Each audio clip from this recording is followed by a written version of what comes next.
you got numbers. Hey guys, welcome to the Cleveland Moto Podcast, episode number 506. Light 'em up, boys! Hey. Oh yeah, I do have. I forgot about it. Yeah, that's right. We have effervescence out. Yeah.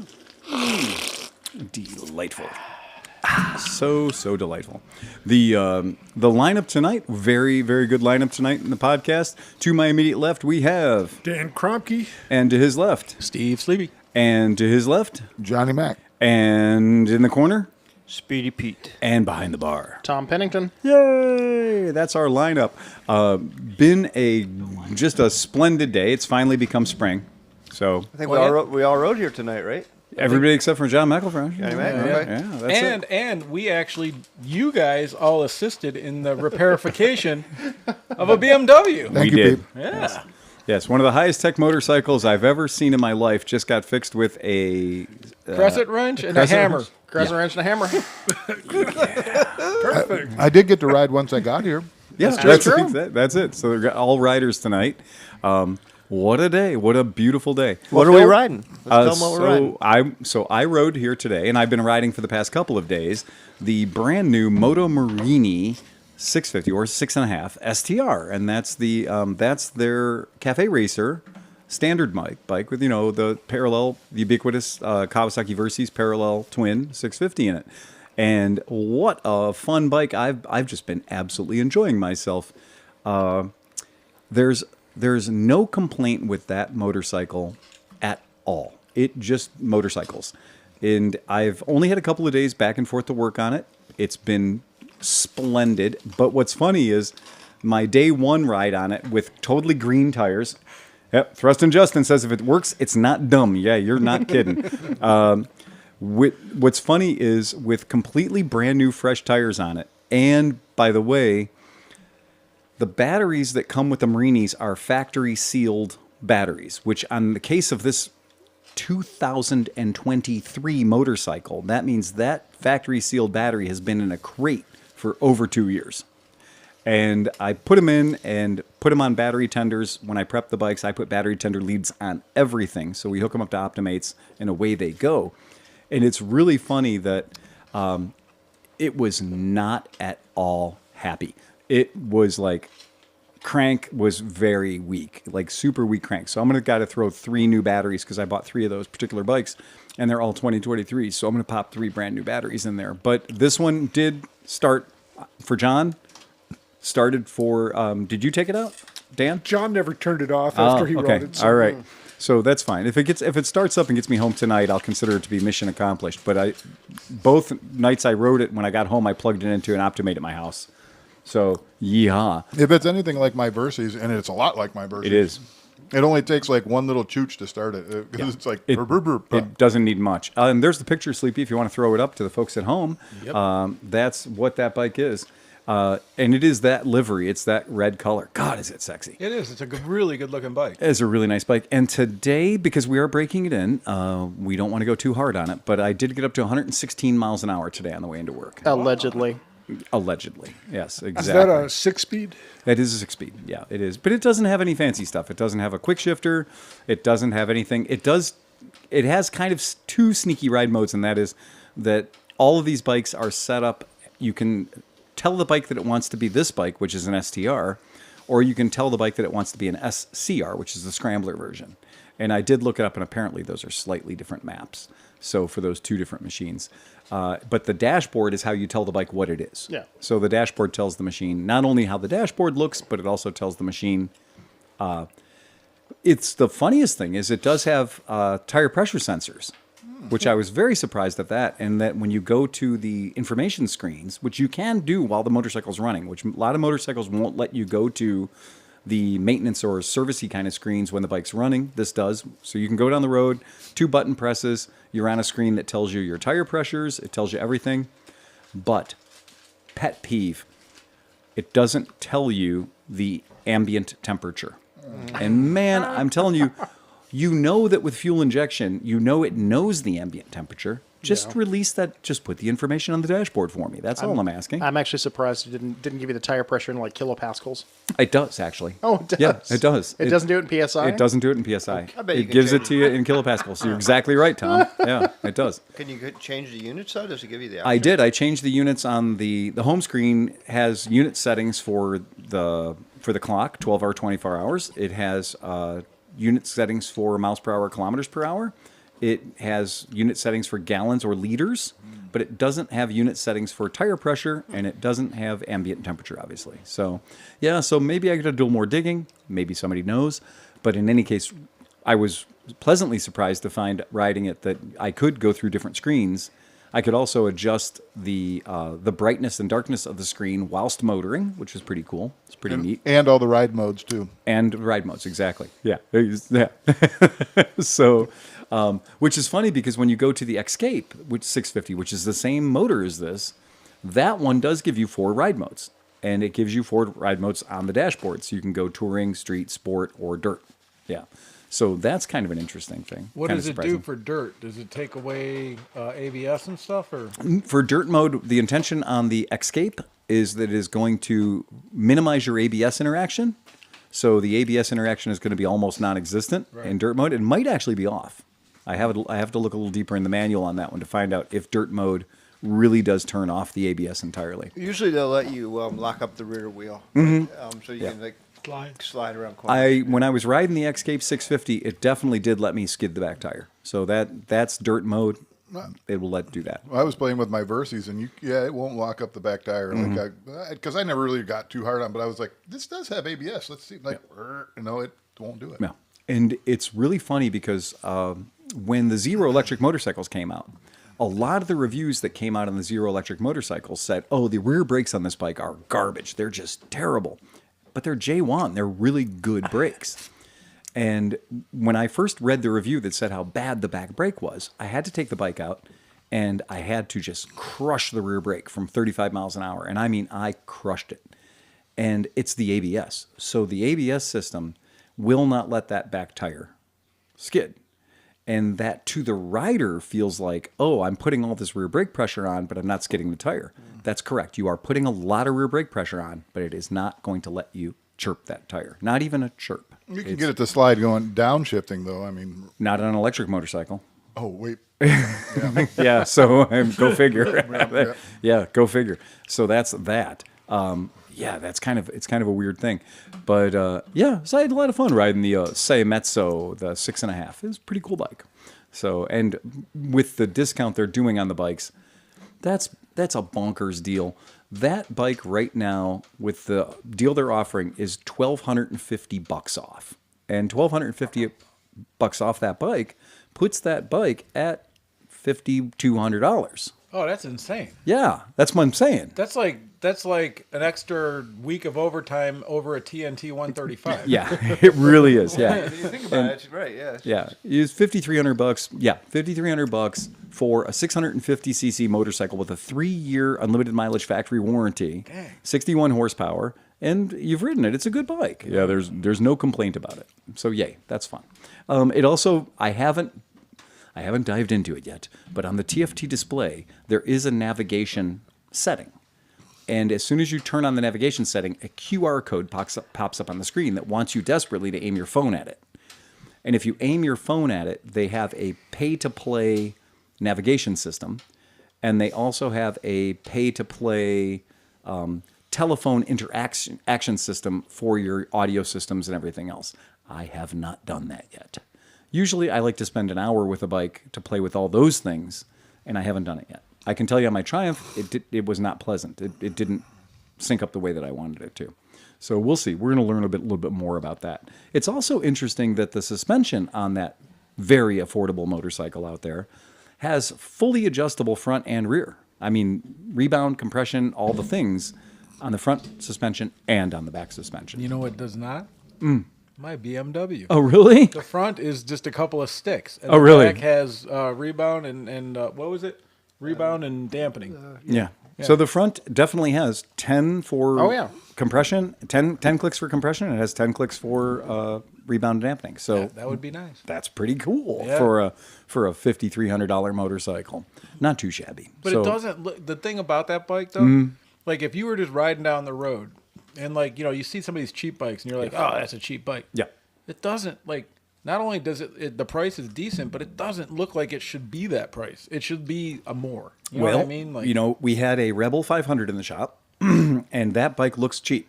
it does. We have a CBR 300F in the shop. That's right. And it looks cheap. And it looks cheap. And on this particular motorcycle, another fun thing is every single switch on the bike is backlit. So all the switches that your hand might have to interact with, they're all illuminated, so at night you can read what they are. That is convenient. And that is kind of cool. And think about it. As a manufacturer, Yeah. it's probably like 2 LED bulbs that will never burn out just chilling in there. Yeah. So like all these other manufacturers are saving like 21 cents and not giving it to you. Mm-hmm. Now, I Sleepy, wonder what the setup is. Is it like in the shell? Is there just one little bulb that shines behind everything? I bet Probably you. something like that. Probably. Like Which a all they dash- had to do was make little clear spots in the lettering or Yeah, whatever. just like a dashboard in a car. It doesn't have but 1 or 2 lights back there. Now, Sleepy, when your bike experienced this incredibly, incredibly difficult to repair, I mean, factory level response that we had There to were give it today. 4 techs out there working. There on were, it. there were, Oh, and, yeah. and I don't get on my knees for just anyone. No. And That's not what I hear. Fucking John coin slotted me. So that being said, what was the symptom? Because you're driving over here, you were quite perplexed. Well, I put the bike away. Mm-hmm. I've been riding the Africa Twin because I put the new tires on it. So that bike's been sitting there on battery tender, loved and cared for in a nice garage in the thing in the corner, fairly warm. And I took it out today, jumped Yeah. on it, started right up. Yeah. Showed me 14.4 on voltage. Yeah. Everything was good. I checked tire pressure, Yeah. jumped on the highway, and I was like, let me use that cruise control. And it doesn't have cruise control anymore. Right. And then right after that, a big thing came up and it said, your brake lights are not working. And I was like, well, that's not good. But I'm already halfway there, so I guess we'll get there and figure it out. Absolutely. And so, like, yeah, a lot of the functions and things were all connected to the fact that that brake light wasn't working. So then I was like, it said, what did it say? The bulb, brake bulb might be out. But it doesn't have a bulb, does it? No, It it's has LEDs. An array of LEDs, yeah. So then it was like, And so, everybody started looking. I'm gonna One say, of the single LED chips went out, and now the whole system. Yeah, the doesn't whole work. system's fucked. it's like an LED light bulb for your house. You're like, one chip goes out and there, buy a new bulb. Or just shortcut it and splice it. Now, I'm just going to throw this out there because, again, I am a bit of a forensic mechanic. Yes. I would not be shocked if while you were not paying attention, while you were at home in your house editing videos, that one of your raccoons knocked your bike over and then paid a goat to come and stand it back up again. Because the only way that lever could be bent, that it was activating your brakes last time, because we clearly put a little bit of Yeah. put a little bit of pressure on it. They did a good job then because Little English. nothing else broke or Right. whatever. I don't know. Right. It's really, but yeah, it was definitely the brake lever. And what happened was Wait, wasn't that the bike that came off when it fell over when you were putting it on the lift the one time? Other side. Okay. And I laid it. I went like Because this. when you said it was broken, I thought it was going to be that you had just fixed it and now it was broken. No. I went like my knee gave out and I just went like that and Yeah. put it down. You I walked didn't it drop down. it. And that was on this side. That's on the other I'm side. convinced he didn't have his official BMW sponsored boots on. But you know what's interesting? Though is that it took like 1 mil. Oh, yeah. The brake lever's like this, and it has a thing that goes like this that actually That lets activates the reed switch. Yeah. And so the whole lever bent like that, Yeah. 1 millimeter, just enough to not hit the thing. It just wasn't hitting the reed switch enough to tell it the brakes weren't on anymore. Right. That's all it was. Which is kind of neat because it fails on. Right, it fails on. Yeah. Yep. And So- we've seen too on a lot of motorcycles where they have something that interacts with the reed switch that metal arm might have a little plastic condom That's on what it, I'm or a little wondering, rubber too. condom on it. Yeah. But once we got under there, we did see it was a little bit A little bit cattywampus. cattywampus. Yeah. Yeah. But you know what? It's in the corner. Mm-hmm. I don't know. It was facing I'm with this Phil. It's way. raccoons. Raccoons. How many Catawampa units was it out? Like 1.3 or It was 4.6? 0.8. Just 0.8 cattywampa. Yeah. Yeah. It wasn't even a plural cattywampa. It was a single A Wampai. cattywamp. Yeah. Yeah, that's exactly what it was. Fun Bike showed up the other day at the shop. I was going to ride it tonight just to piss Pete off. Uh-oh. But we got a 2024 Honda Monkey with the silver livery and the checkerboard seat. Nice. Ooh, nice. Oh, it's That's a so good-looking fucking bike. nice. Yeah. What's hysterical? I walk out. I'm like, Yeah. well, now you've got the passport Yeah. and the monkey and the Dax. We're just 1 gram away. And he says, no, I sold the I sold the passport I sold and the I passport. sold the Hunter Cup. and the Hunter Cup. Yeah. So I'm down to monkey and Dax, which is actually where you want to be. So it's if you're going to be anywhere, that's where you want to be. Well, while we're covering new bikes, who else has a new bike here that we haven't? There is a new bike here that we haven't had a chance to discuss.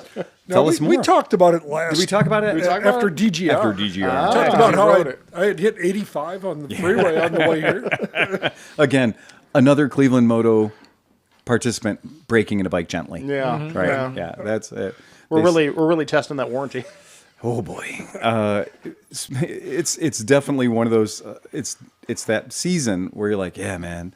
The bike I was going to ride over was the $500 Guzzi Oh, yeah. because Yeah. we haven't ridden that here yet, and that's a bike I would really like to get everybody here to It ride. looks so clean in the pictures you It keep is posting. so clean. It is it's- frighteningly clean. I almost took you up on your offer to stop by and check it out. Grab I it, man. hope to do that. Yeah, grab Well, it. I was telling Phil I've got to run back to I've got to run back to my mom's house this weekend because like my entire family's coming into town, and they're like, "Can you come down?" I'm like, "All right, fine."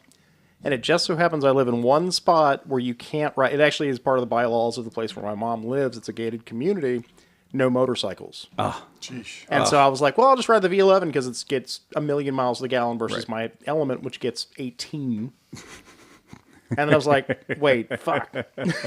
So here I am, a $500 motorcycle, going to ride it for 4 hours straight out. Hey, I'm out at the front gate, Mom. Can you come out and pick me up? Exactly. Come out and pick me up. Please let me come in. Can you walk it in? See, me becoming a motorcycle mechanic was all about becoming a rebel against my community. Yes. Yeah, but I wonder, that's a good question. Like, you're like, hey, I came to visit my mom. Can I park it at the fucking gate? Or, behind the gate? I could. It'd probably get stolen and sold for meth. Oh, it's okay. It's West Virginia, dude. Well, there's nice parts of West Virginia. Sure, I think they're called Morgantown. Yeah, there's one nice part of West Virginia in particular. It's a suburb of Pittsburgh. John Denver thought differently. No, he was in the wrong part of the state. Actually, he was in Virginia. He was just stoned. what I would think is the funniest thing about that particular Guzzi is today when I was dicking around on Facebook Marketplace, I was like, oh, I'm just gonna see what else is, I'm just gonna kind of see what else is out there, and I'm looking through Facebook Marketplace and I found a Moto Guzzi V11 EV, and it was in Pennsylvania, Pittsburgh area, and it was awful looking, and it was 26,000 miles, and it had lived a hard life, and it was $3,500. That's the hot dog cart one, isn't it? No, it wasn't. It was black and gray or whatever. There yeah. is one over there. I keep seeing it pop up with Is there a hot red and dog yellow. one? Yeah. Oh man. Yeah. The Oscar Mayer Wiener livery. Yeah. That's really what it is. What's the BMW that Gorbo had, the newer James Bond one? Is the 1200C. There's like 3 or 4 of those I've seen that on They pop. Yeah. Those things come up for sure. $2 Yeah. grand, 2,500. Yeah. Well, that's the problem. Is it's a really great motor and a really ugly motorcycle, and all of the people that actually want to own them are kind of aging out. Well, and I do also believe that for people that have ridden them, they really fucking like them. Yeah. And I've never met an owner of one of those bikes that either didn't love it or didn't just fucking convince himself he loved it. Yeah. Because he got such a deal, But yeah, I've definitely had the people that were, yeah. That's a real thing. And that's great. That's super neat. It's like the same kind of bike. They both. Yes. They're like, Yeah. It is a fantastic, not very good looking bike. The Europeans have this real weird idea of what American choppers are supposed to look like. We're going to talk about that in a minute. Yeah. Yeah. We're going to But they're discuss too that. proud. I mean, like BMW wasn't going to just make a Harley Davidson Sportster knockoff. They were going to they had to do it in the BMW fashion. And, Absolutely. Absolutely. And I think they should have, and I think they did right. I do too. And I think that to be able to get that motor in there and to do what that motor does, I think they fucking nailed it. Yeah, absolutely. No complaint. Well, the subframe on that is my favorite because it literally is just 2 sticks out in the middle of space. Yes, it is. that hold the rear fender on. And they hold the entire back of yeah. the entire back of the motorcycle is being held on by those. It's the most amount of displaced confidence I had ever seen. I'm going to bring this up. Sleepy, if you want to throw this up so the people at home can see it. So this bike, it has been, the price has been corrected, by the way. It's black and silver. This was listed at $5K, and they have dropped it to $3K, 28,000 miles on it. And What's with the angle iron back there by the paint? Are those like those I think are my grandpa's first attempt at bag carriers. Yeesh. Yeah, I think- Oh, you're right. To Yeah. hold the bottoms. yeah. Those are self-made bag carriers. Angle iron. Oh, by the way, did you notice the upside down fishtails? Oh, yeah. Yeah, that's a nice feature. So the Because those absolutely don't drag on the ground. No. Every time you Well, put something well, in. he had to turn them because when he put the bag carriers on them, he couldn't. he'd fit already on bought there the anymore. fishtail. Well, that's the condensation. I'd drip crank on. him. I'd crank him out to the side. I so would it, crank him you know, like that. cuts people in the knees. And for those people who aren't paying attention at home, whatever kind of bag you mount on this thing, when the fat guy who owns it sits on it, it is definitely going. That muffler is definitely going to hit that box. That's why the boxes aren't on in the picture. I would think that the muffler is going to move up and down the same as the box because Well, it's sprung. Here's my other issue. I don't know if anybody else noticed this, but if you look at this motorcycle, there appears to be a giant computer device strapped with a rubber bungee cord across the shock towers. It looks like a radio. Doesn't it look like a radio? Looks like a CB. But it also looks it like an might be. old ECU. Could Yeah, be it either. kinda does. Could go either way. I can't fucking tell by looking at the picture what the hell that god awful item is back there. CB, I can't ECU. run. I can't run fast enough to get away from that. Yes, there is a lot of ugly happening in this picture. Well, Yeah. and then you're dealing with the fact that it's proper. Because what year is it? In 98. Okay, so it's before the hydraulic valves. It does not have the sticker on it that says Yeah. hydraulic valves, although I can't tell in this picture if it says hydraulic valves on the engine guards. Well, because that's and- the tattletale. It could be the aftermarkets, though. Who knows, right? Who Probably hasn't absolutely ran knows? since 2001. Well, the long and short of it is, Pump I the feel de Benzino. What is that? right. I have absolutely no idea. This guy's garage, though, he's got a golf cart next to it. He's got 50 years of Deritis, or yeah, it's detritus or whatever. It's not in good shape. There's a lot of, and then he did take the factory handlebars off and put wider ones on. Detroititis. Detroititis. There's a lot of Detroititis in this picture. Yeah, this bike has seen things. It's really, really an ugly bike, and I'm going to promise you that I'm feeling really good about our purchase. Really good about the bike we bought now. The bike I reeled in for $500. So yay! There was much rejoicing So about speaking of cool frame things, did you see Yeah. that picture that Liza posted from Rex Speed Shop? It's the old Yamaha race bike from like probably the late 80s, early 90s. And like the frame is there, but it just has a fucking baseball bat basically welded to the middle of it with the shock on the end of it to go to the thing. It's like they had to put it somewhere, and it looks so freaking crazy, man. Oh man! Old race bikes are weird. Old race bikes are weird. Oh, I that's- found you. Since you were talking about finding Guzzis on Marketplace, I found one. I never thought I'd see one intact. 1990 Moto Guzzi California 3 in Gasport, New York. You want to see something uglier than that? It's right here. Oh, is it really? Oh boy.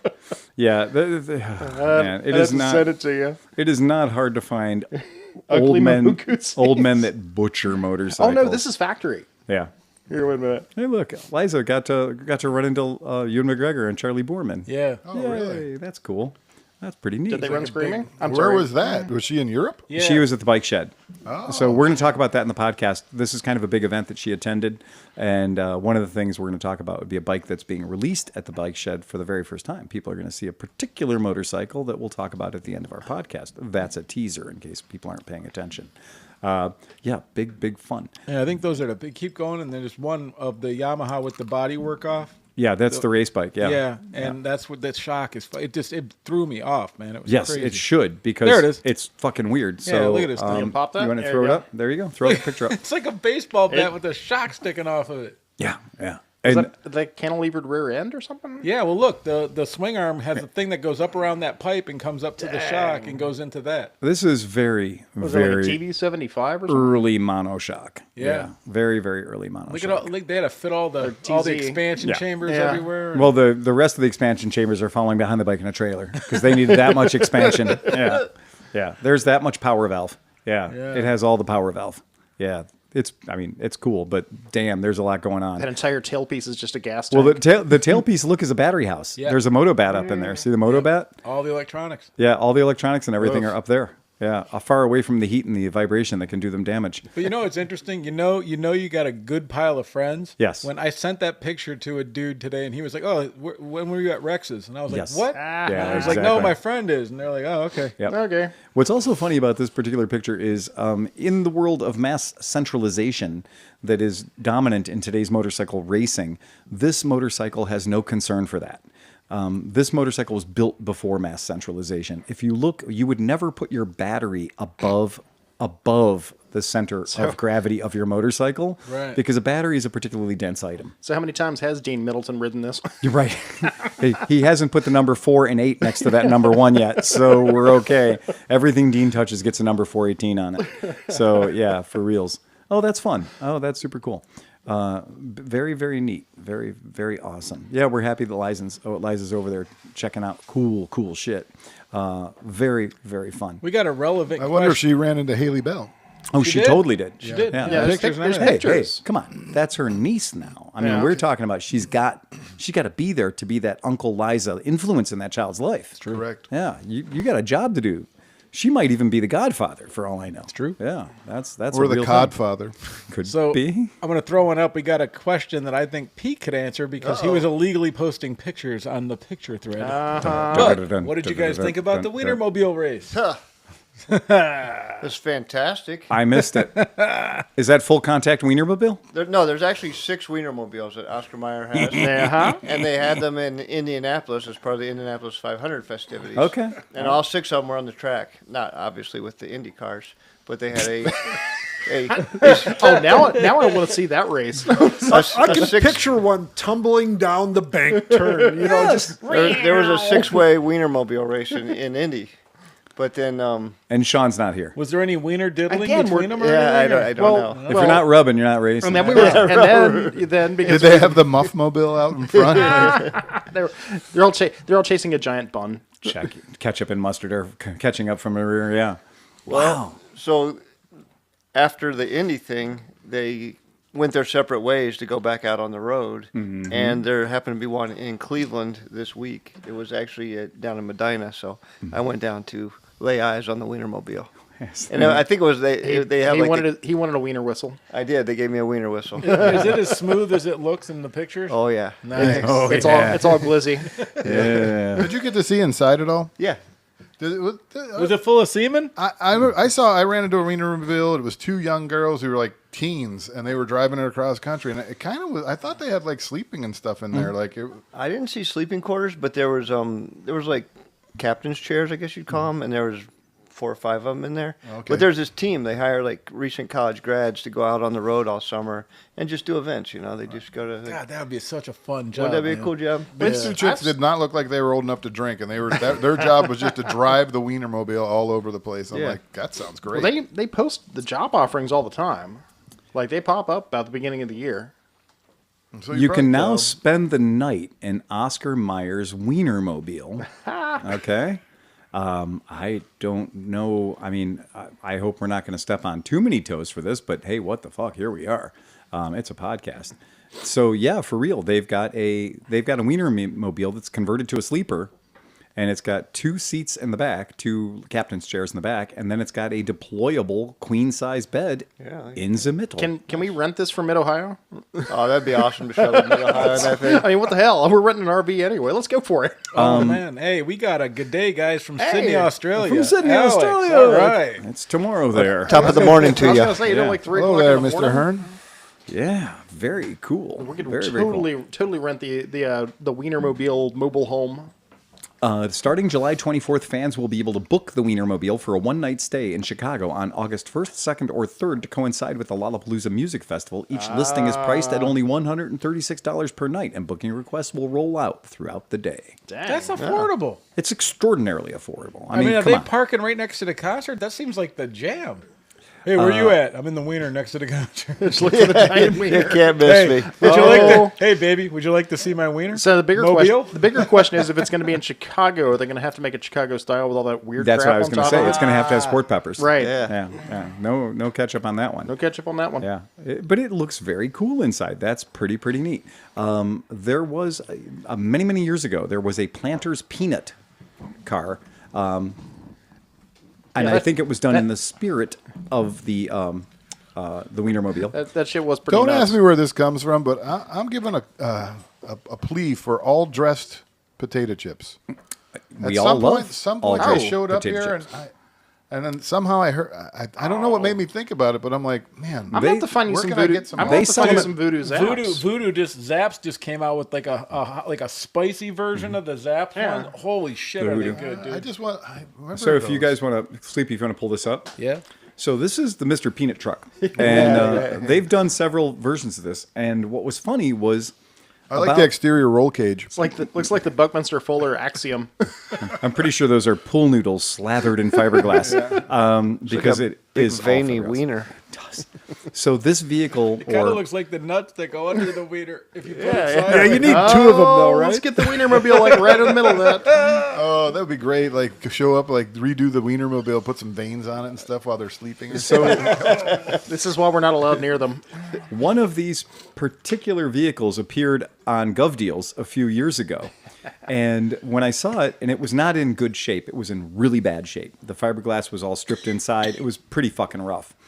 But it wasn't getting any action, and it was like $3,500. There was no action on those nuts. No, and so I was like, I'm gonna bid because, come on, you're gonna own this thing. You're gonna own this thing for $3,500 or $4,500. I'd be a fool not to. You've made worse decisions. Right? I can't afford not to Can do you this. imagine? Can you imagine taking this thing and then putting one of your pagodas on the back of it to make it Oh. a Japanese funeral peanut? So I was keeping an eyeball on it, and it turns out they've had a few of them over the years. Not shocking. It's living in the shadow of the Wienermobile. Yeah, that's it. Moto Smith Garage. I used to think you guys are Phil- crazy, but now I can see your nuts. Phil rode those nuts up to $5,000 and then let it go. So this was one of those days when I was just kind of, up way past anybody's bedtime and just observing the internet from afar. And so I saw this thing going up at 35 Hondo. And so I said, okay, screw it. I'll throw $5,100. I'll throw 5101 on it. So I'll throw Price is Right rules, 5101, let it fly, right? So throw it up. The next day, happens to be my day off. Merritt and I are doing what we do. And we sit down to enjoy our breakfast and watch things of information on the television screen. And I hook up my laptop and I cast to my TV. And wouldn't you know, what got cast was the listing for the Peanut Mobile. And my wife looked at me and she went, not a fucking chance.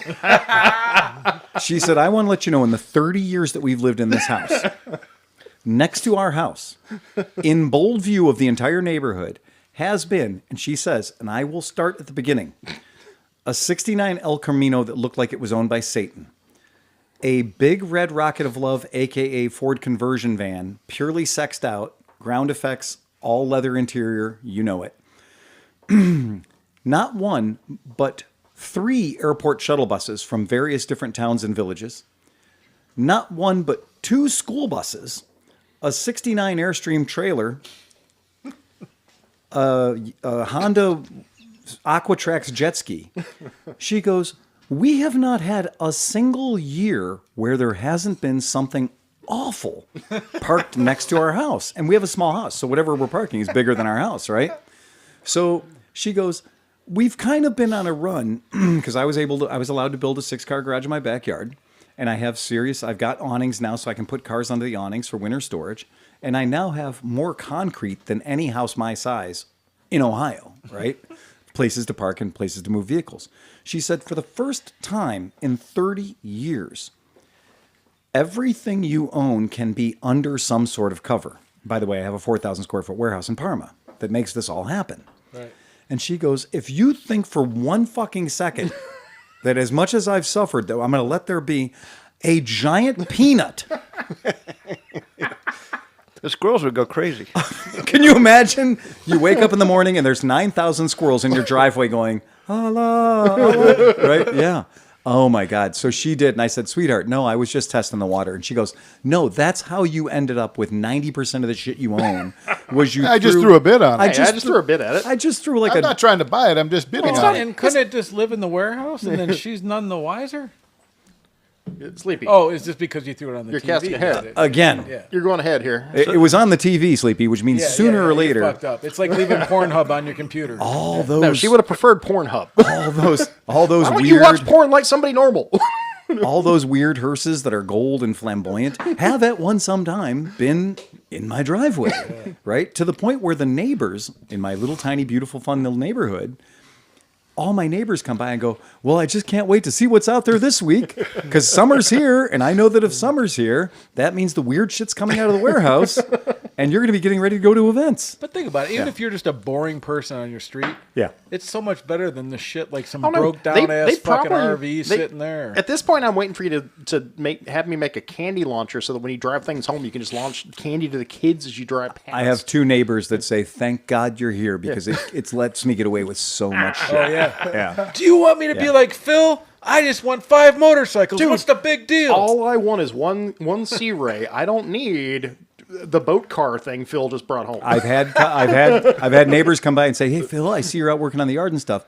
I got my wife with me. Can you open your back garage door, please?" And I'm like, "Okay." Okay. And I open the back garage door and there's 3 hearses in there and 21 motorcycles. Yeah. And you can't fall over in a 6-car garage, right? And these guys are like, "So see, honey? See? Yeah. Me wanting an extra Harley's not that big of a deal." Yeah, I'm not that bad of a guy. I'm not that bad of a guy. Look, 173 Camaro. That's all I'm asking. That's all I'm asking. Right. That's all I'm asking. It's gonna play Fog Hat every time I drive it, but that's just one car. Let's circle back. So what did Mr. Peanut sell for? Yeah. Oh, thank you, Sweaty. I did not research he it to didn't the chase end. it. I just realized my wife made an excellent point. She goes, she looked at the pictures long enough to be like, that thing is a shit show. And she goes, do you know how bad your Airstream was when you got it? I said, it wasn't that bad at all. And she goes, and yet you built a rotisserie and did an entire interior restoration of a 69 Airstream, literally by spinning it, right? Like a hot dog on a skewer. And she goes, how much work would that thing need with its 20-year-old fiberglass and everything's cracked everywhere? And I'm like, oh, it would need a lot of work. And she goes, and where will you be finding the time to do this lot of work, man who works 60 hours a week? And I'm like, yeah, good point. You win. I mean, you've seen how much I've gotten done on my own stuff in 2 years now, right? Yeah, and you get that really long commute to work, too. Exactly. Yeah. We got a $10 from Swearingen bought in. Swedgen! Yeah, we do have updates on the effects of the tariffs, and the fact is, we don't know. Here's what I can tell you. What I can tell you is for sure the Chinese tariffs are definitely going to hit 30%. That's going to be a real thing. We already had our suppliers telling us about that. The weirdest one is the European tariffs, which in an unceremonious manner, he threw the gauntlet down at 50%. And that's terrifying when you're selling a $9,000 Vespa. Didn't I just hear that 3 circuit court judges or something So, yeah, shot They're, that all they're down? playing or ping something? pong. they're playing ping pong. But now it's And going to go to the Supreme Court, and the Supreme Court... They're playing ping pong. And before it went anywhere... Chinese are going to win the ping pong for sure. Yeah, exactly. kind of their jam, man. Yeah. You know? Yeah, I mean that's right. Unless we can get what's his name? Shoot. Don't you know it's one of the classic blunders?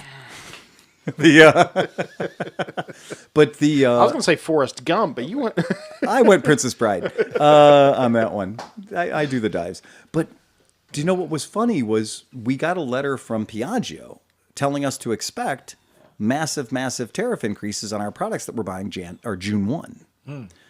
But then the day after that letter landed in my mailbox, 47 said, we're going to give it a stay of execution. We're going to push it back another 30 days. So now everybody's like, they're in a lurch. You know, right? when it comes down to, because I've heard this from a little bit on higher than even us. Yeah. The reality is what everybody's thinking right now and wants to say is, make up your fucking mind. Well, just fucking stop. okay. For a long time, I used to play poker. And I used to play a lot of poker. And I learned a lot about poker. And I spent a lot of time playing. We used to have poker nights at the shop. And we played for 7 or 8 hours with guys who were heavy hitters. And the one thing that I learned was it takes the people sitting around the table about 5 hands to know if you bluff too much. Right? And 2 hours into the game, 2 hours into poker night at ClevelandMoto, we knew who were the people at the table who bluffed too much. And so you could play differently against those guys. because they tend to bluff too much. It costs everyone a little bit of money in the first couple of hours to find out that these guys bluff too much. But once you find out they bluff too much, the rest of the evening changes. And I think that might be the situation we're in right now. Because you can't fight every single battle with the same exact tactic. And the problem is you really have to be holding some fucking cards in your hand. Again, there is that joke or that thing we saw. Let me show you everything in my apartment that's made in China. Oh, yeah. Let me show you everything in my apartment that's made in America. Yeah. They can survive a lot longer without American goods than we can survive without Chinese goods. So keep that in mind. Go ahead and throw this image up, Sleepy, if you don't mind. Ta-da! Aha! Da-da-da. This is the Honda Big One, the 1994 Honda CB1000, a motorcycle that was definitely different. A motorcycle. A motorcycle that was definitely different. I have never read such a interesting description about this, where they said the golden age of sport bikes, a period described as the transition from dual-shock air-cooled 2-valve naked or bikini-fairing bikes into single-shock liquid-cooled 4- or 5-valve fully faired machines. This motorcycle is bigger than it looks in the picture. Oh, yeah. When they called this thing the Big One, they were not fucking around. In order to make this motorcycle appear to be in scale, it does not have 17-inch wheels. It has 18-inch wheels. They did everything they could to help draw your eye away from that ferociously big liquid-cooled motor that's sitting in the middle of it, and its overall splendid girthiness. Those forks that appear to be regular size are chunky. Well, you know what's funny is that Kirker muffler Yeah. is like the right size for a ZXR 1200. And it looks like a GP bike. It does. It looks like it's like a stubby or something. on It the does back look of like it. a stubby. These are big bikes. These are big machines, and they're cool. They're cool in their own right. One can of 2K really wasn't. It was barely enough to paint the bodywork. It was like Because all the bodywork is normal Honda bodywork, but embiggened, right? it's big. It's big. There's a lot of metal on that bike. There is a whole lot of metal. I got one for a song many years ago, and I had to plan, like I was going to put a GL 1000 saddle on it, like from Gen 1 Goldwing saddle on it. I have a brand new Goldwing saddle for it, and I was going to basically make this bike try to look like what would happen if the GB 500 got overfed. Right, so I was going to try to make it look older than it really was, to add age to it. And I just got distracted on so many other projects. But this one popped up on our friends at Iconic Motorbike Auctions, and it sold for what, in my opinion, a very reasonable price for a damn good running bike, $3,250. What kind of horsepower did this thing make? What, John? About a Honda? I thought 100. Yeah. About 100. Yeah, about 100. So I mean, it's a Hurricane motor, right? So Oh, it's the Hurricane 1000. What year is this? Oh, 94. 94. 95 or Yeah, 94. Yeah, same. But yeah, they're just really. I can't not like these bikes. I do like them. I think they're cool in their own fucking right. I'm trying to sort through it. We'll see if we ever get there. What fine. is the problem? What was it doing? Well, yeah. Liquid management. Liquid management, smoke management, Yep. materials management, infestation management. Materials management. There's a reason why Phil originally got it for a song. Well, I mean, it sat for so long between the warehouse and my garage. When I first, I cleaned the carbs, and everything, and I looked briefly in the air box. I didn't see anything too crazy. Fired it up, boom, like a mouse nest in the muffler for days. Like I had to push it outside and just let it blast out. So then, but I got it running, and that seemed like it ran pretty good and everything. And then I was running it, and all of a sudden, boom, blew a fucking hose off of it, one of the coolant hoses, and sprayed all over my other bike. And now that bike doesn't really want to run right because it's soaked with fucking antifreeze.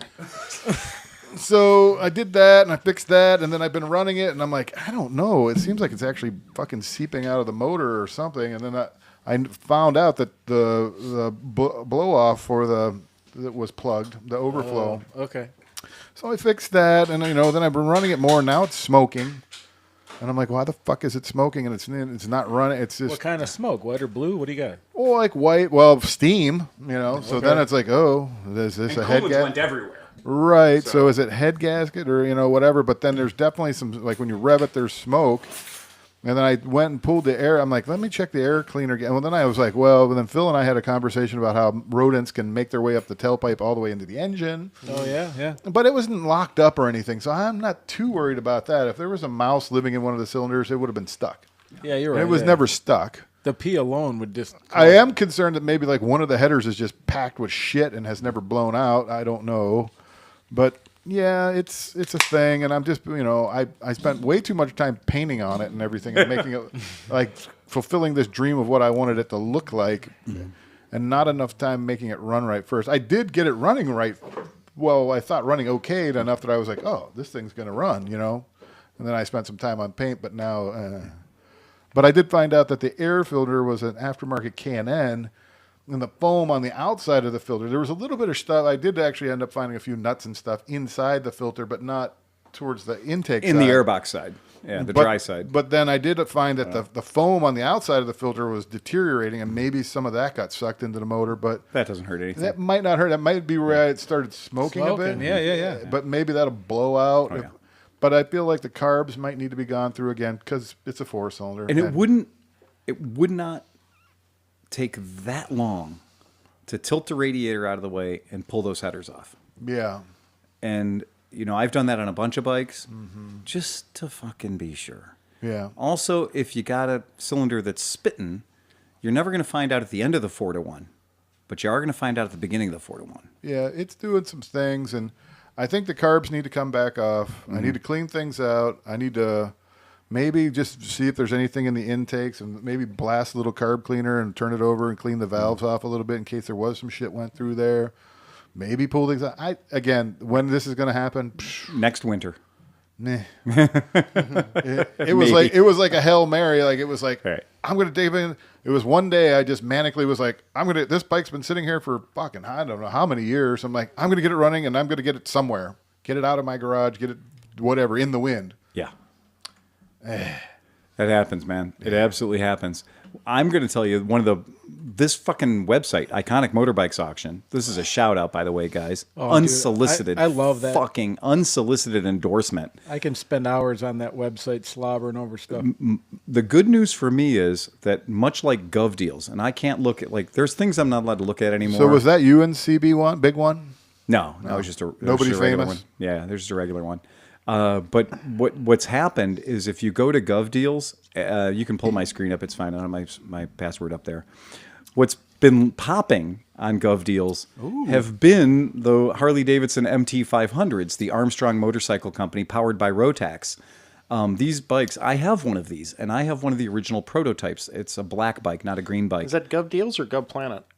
This is Iconic Motorbikes auction.com, which is scoring much better than GovBikes has. Yeah. So what was funny is when you look down here, the first one that went, $15,622. Whoa.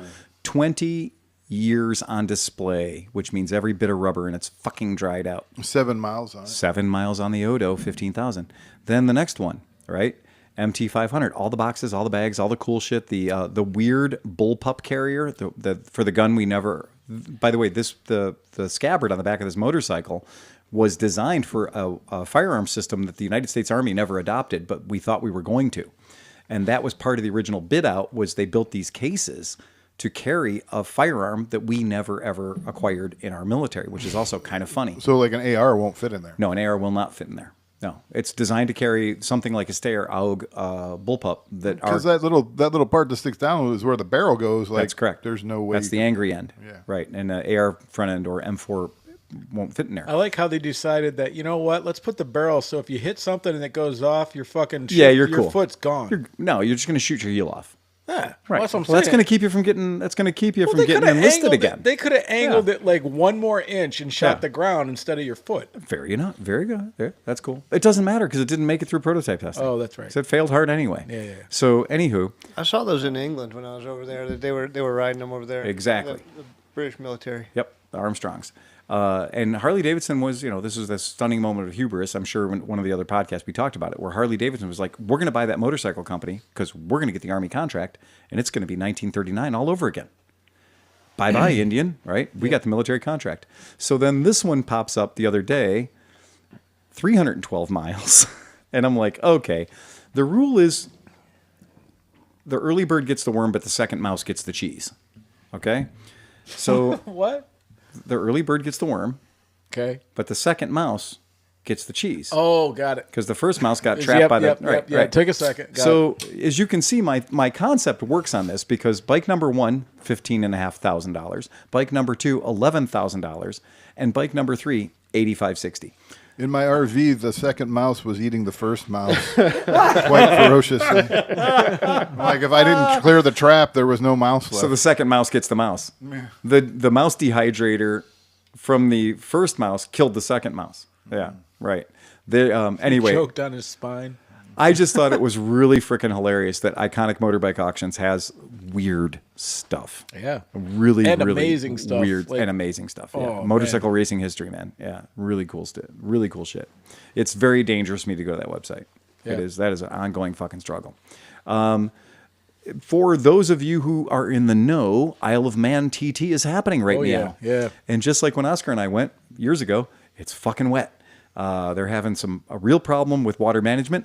There's too much water falling out of the sky, and not the greatest time to be standing by waiting to get your laps in so you can learn the track so you don't die when it's race time. Can you imagine, like it's your first Isle of Man. You've built up to this thing, and you're gonna race. You're a young kid, and this is your big shot. You're getting to go to the Isle of Man Sure. TT, First- and then it fucking rains. Yeah.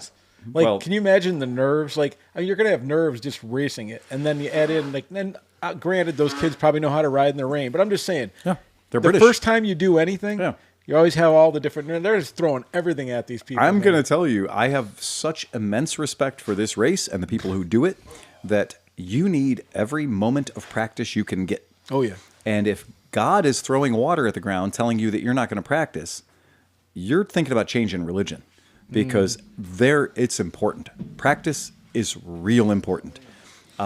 Keep in mind, this is 37 miles, and the average speed was 133. Yep. They And broke there's- 200 this year too. And there's a lot of points on this track where 18 miles an hour is too fast. Right. So if your average speed is 133 and there's parts of this track where you're going 18, that means there's a lot of this track where you're going 200, Oh, yeah. It's fucking terrifying. But I got to give super big thumbs up to the fine folks at BMW because the fine folks at BMW have fucking straight up donated a bunch of super bikes to the Isle of Man for one of my favorite parts of the Isle of Man race, which are the marshals and the doctors. Because before the race runs and before the practices go, you get the warning over the radio, you get all the information like, okay, the mountain course is closed. And then you'll see like a Honda Accord wagon or something blast by you at Plaid. And you're like, wow, that was something. And you're like, that's just like corner workers safety thing or whatever. Boom, going by. Marshals going out to a checkpoint somewhere. Cool. But then the ones that get my fucking attention are the cops, the firemen, the rescue workers, and the doctors, the actual fucking medical doctors that are on fire blades, and they're going 1,000 miles an hour. There was a picture today of one of the marshals on the new BMW 1000 RRs they gave him, and he's by the Brer Hill, and he's about 6 inches in the air with the front wheel 3 inches in the air. Like Ballock he is Bridge. flying Yeah. the fuck out of that thing, dude. Yeah, this is one of those things. Dr. Paul Phillips is kind of a celebrity there, and he's one of the guys that, we've seen Dr. Paul show up at corners where there have been crashes. And no shit, Dr. Paul gets a fucking standing ovation. He gets a round of applause just because he's a shit-hot motorcycle rider, in addition to being a guy who's literally going to risk his life to get to the scene of your crash. Right. And nobody's going to get there faster. That is fucking cool.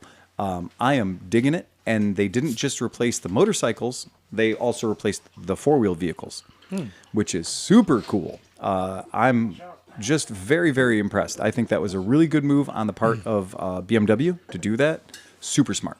Absolutely super cold. Is there still a tentative plan to go back in the next year or two? Not, I mean, obviously. Oh yeah, not this yeah, year, it needs to happen. We've got people on board that are right there for it. I tried so hard to do it last year, and I was even in touch with booking agents that are like, we are the Gold Star booking agent. We guarantee that you're going to get a room and a place and all this stuff.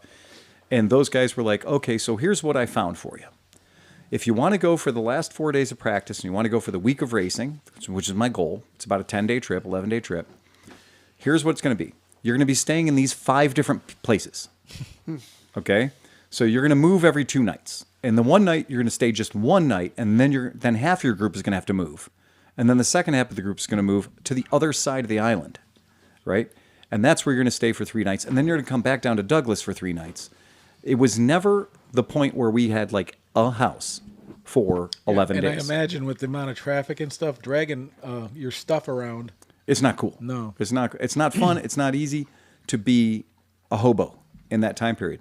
The best I could find was, quote, glamping, which are these 4-man tents. And they have a community shower shitter. And you are literally in a tent that has a plywood floor. And, they got a cot in there. They got a blanket in there. You get your stuff, and they got a place to plug in your cell phone. And that's glamping. And that's $400 a night. Oh, my God. $400 a night. Fuck. For the tent or per person? For the tent. Okay, so that's $100 per person. It's $100 per person per night, but you get nothing. Right. Right. You get showers shared by 800 people. They take over what we call soccer fields, and they put up 1,800 tents. And then they bring in truck showers, and they bring in truck shitters. And congratulations, you're glamping. And I don't know what's so glamped about it, but it's it's pretty savage. I mean, you've seen my camping setup. That's glamping. Yes. And when Oscar and I were there, it had rained so intensely intensely for so many days that all the glamping people were just wet. They, like, despite having a quote canvas roof over their heads, they were all, everything they owned was soaking wet, and the ground that they were on, you couldn't set foot off of your plywood 4x8. Oh, right. Without going 6 inches into the mud.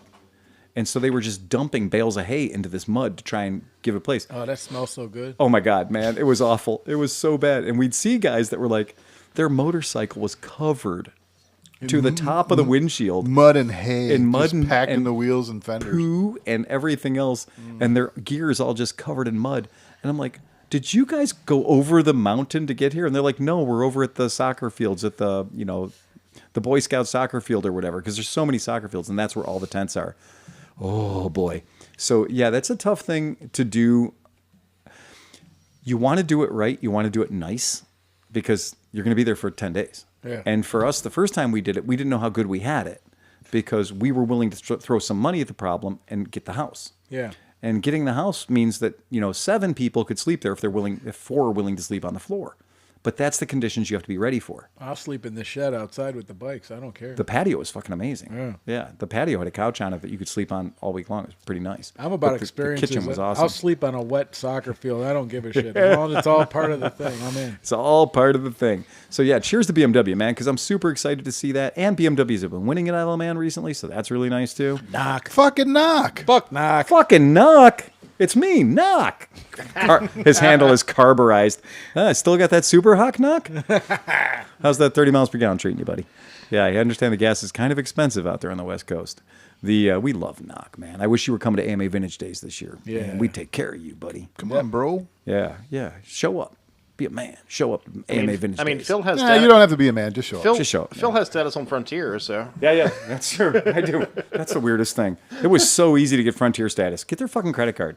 Yeah, I get gold. I get Frontier gold status. I get upgrades on Frontier, which means like I get a seat. yeah, guaranteed seat and That's true. 2 rounds of water. I did get a guaranteed seat. I did get an upgrade. And by the way, they don't even look at how much shit I'm carrying. Like everyone else who's sucking it up on Frontier, being like, no, that's one toothbrush too many. Right? Yeah. Go back. Your fanny pack's too big. Oh, yeah. Meanwhile, I'm carrying all kinds of shit on there. Phil's got like 4 duffel bags. Not even a problem. So many people were hot. I mean, Frontier did it, and American Airlines did Yeah. it. Like, oh, sorry, you got to check your bag. If you're boarding Group 8, you're gonna have to check anything, you know. And they're like, no, fuck you and everything, you know. And they're like, okay, we checked our bag. And then they get on the plane, Yeah. and it's like, There's tons of room. We didn't have to check our bag. They're like, well. That's the way it works, man. Tough shit. Get the credit card. Yeah, get the credit card. It's kind of what they're saying. And they're so weird. They have that box, and I had a backpack. Yeah. And like it was kind of like it was wide. Like the shit I had in my backpack made it wider, so it was sticking out of the thing, but it was fit inside of it. And the guy's like, "Yeah, you can't take that." I was like, "What?" And so I had to rearrange all this shit and shove it in there just to like clear this fucking a millimeter. And then just like John says, I get on the fucking plane. Right. I was one of 4 people. Right.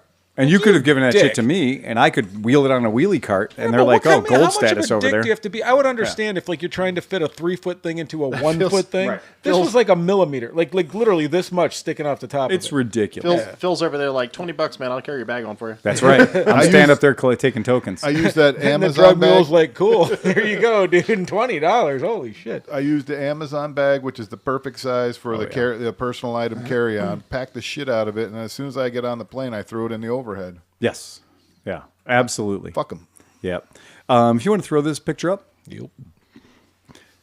All right. There's Michael. There's Michael Dunlop. His official turn. And he has his own turn now.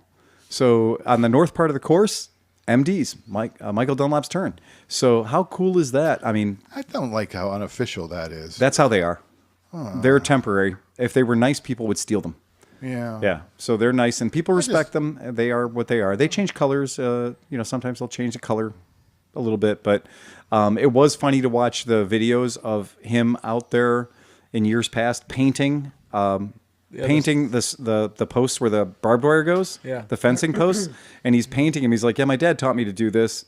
Make sure there's fresh paint on there so you can get your marker right, because you know when you got to lean in, know when you got to turn." The brake, your brake. So 37 miles, going around a course 37 miles, painting a whole bunch of fence posts. Yeah, But can that dude? I love him. But can he look like he's about to go to a pub and just start beating the fuck out of everybody? Like, so one of the things that I did want to bring up when we were there, it's kind of like church. We talked about this before, and you do get to see everybody. You're in the pits. It's unchecked access for everything. Yeah. And when he walks anywhere, he's got a squad, right? He's got a squad. Most of the guys will have their wife with them. There's a bubble around him. There's a bit of a bubble. And so with everyone else that's walking around this place, you're like, "Hey, Hickman. Hey, Hickey, man. You know what's going on? Sign my shirt or whatever." Yeah, they're super kind, super generous. When this guy comes out, 29 victories, right? When this guy comes out, he has got the 1,000-meter stare. And you think, this guy's lost so much of his family on this road. And we're not joking about that. He's lost a lot of his family racing motorcycles. That out of fucking respect, if your buddies, "Fuck him, do that thing over there," and you'll tap him and be like, "Shh, Dunlop." And when this guy's walking through the paddock, when he's walking from the trailer to whatever, there's a fucking general hush. And you're like, "Yeah, I don't want to be the guy that distracts him. I don't want to be the guy that throws him off his game enough that he fucks this up." And there is that degree of respect that you don't get at Indy or you don't get at MotoGP, where people are like, "Let's see how loud I can make this horn and annoy the guys on the other side of the stands or whatever." Fucking thing about Isle of Man is that it is so super deadly. I mean, it's the only race in the world with a guaranteed body count, right? Every single year, between 2 and 3 people are going to die.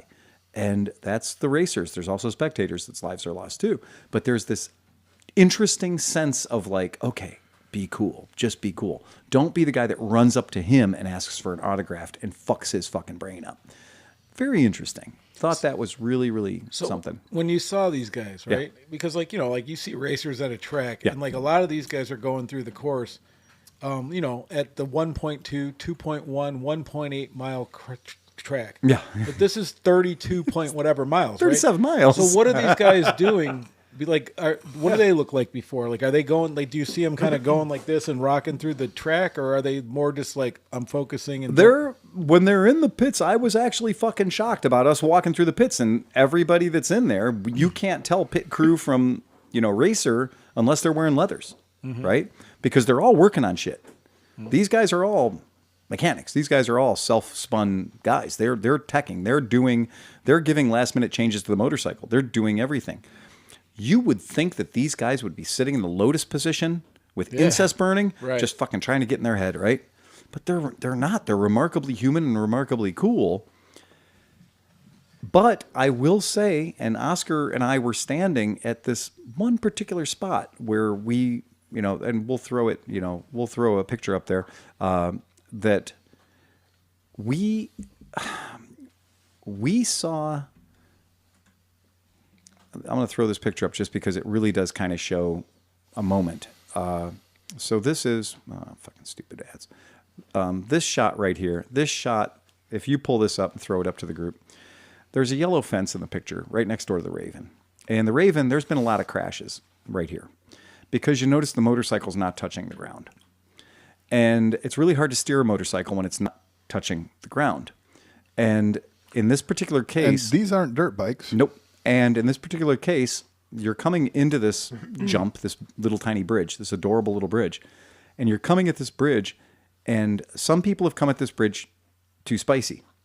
And when they hit, when you're landing this, you have to be turning. So when your tires hit the ground again, you are turning. You're not landing and getting to go, hey, wasn't that cool? Not a ramp, right? No, when you land this, your motorcycle's already turning. Mm-hmm. So a few years ago, you see where the letter R is in the Raven? It's pretty high up, isn't it? Oh, yeah. Yeah, a human body fit into that. Eesh. Yeah. And that happened in front of all those people. Didn't they used to paint a target on there? No, fucking no. I heard that rumor, man. Okay, no, they didn't paint a target on there. Okay. But That was a Roadrunner cartoon you were watching. But there's okay. There's a reason there's an air wall there. And when we went, there wasn't an air wall there. Okay, because the speeds have gone up.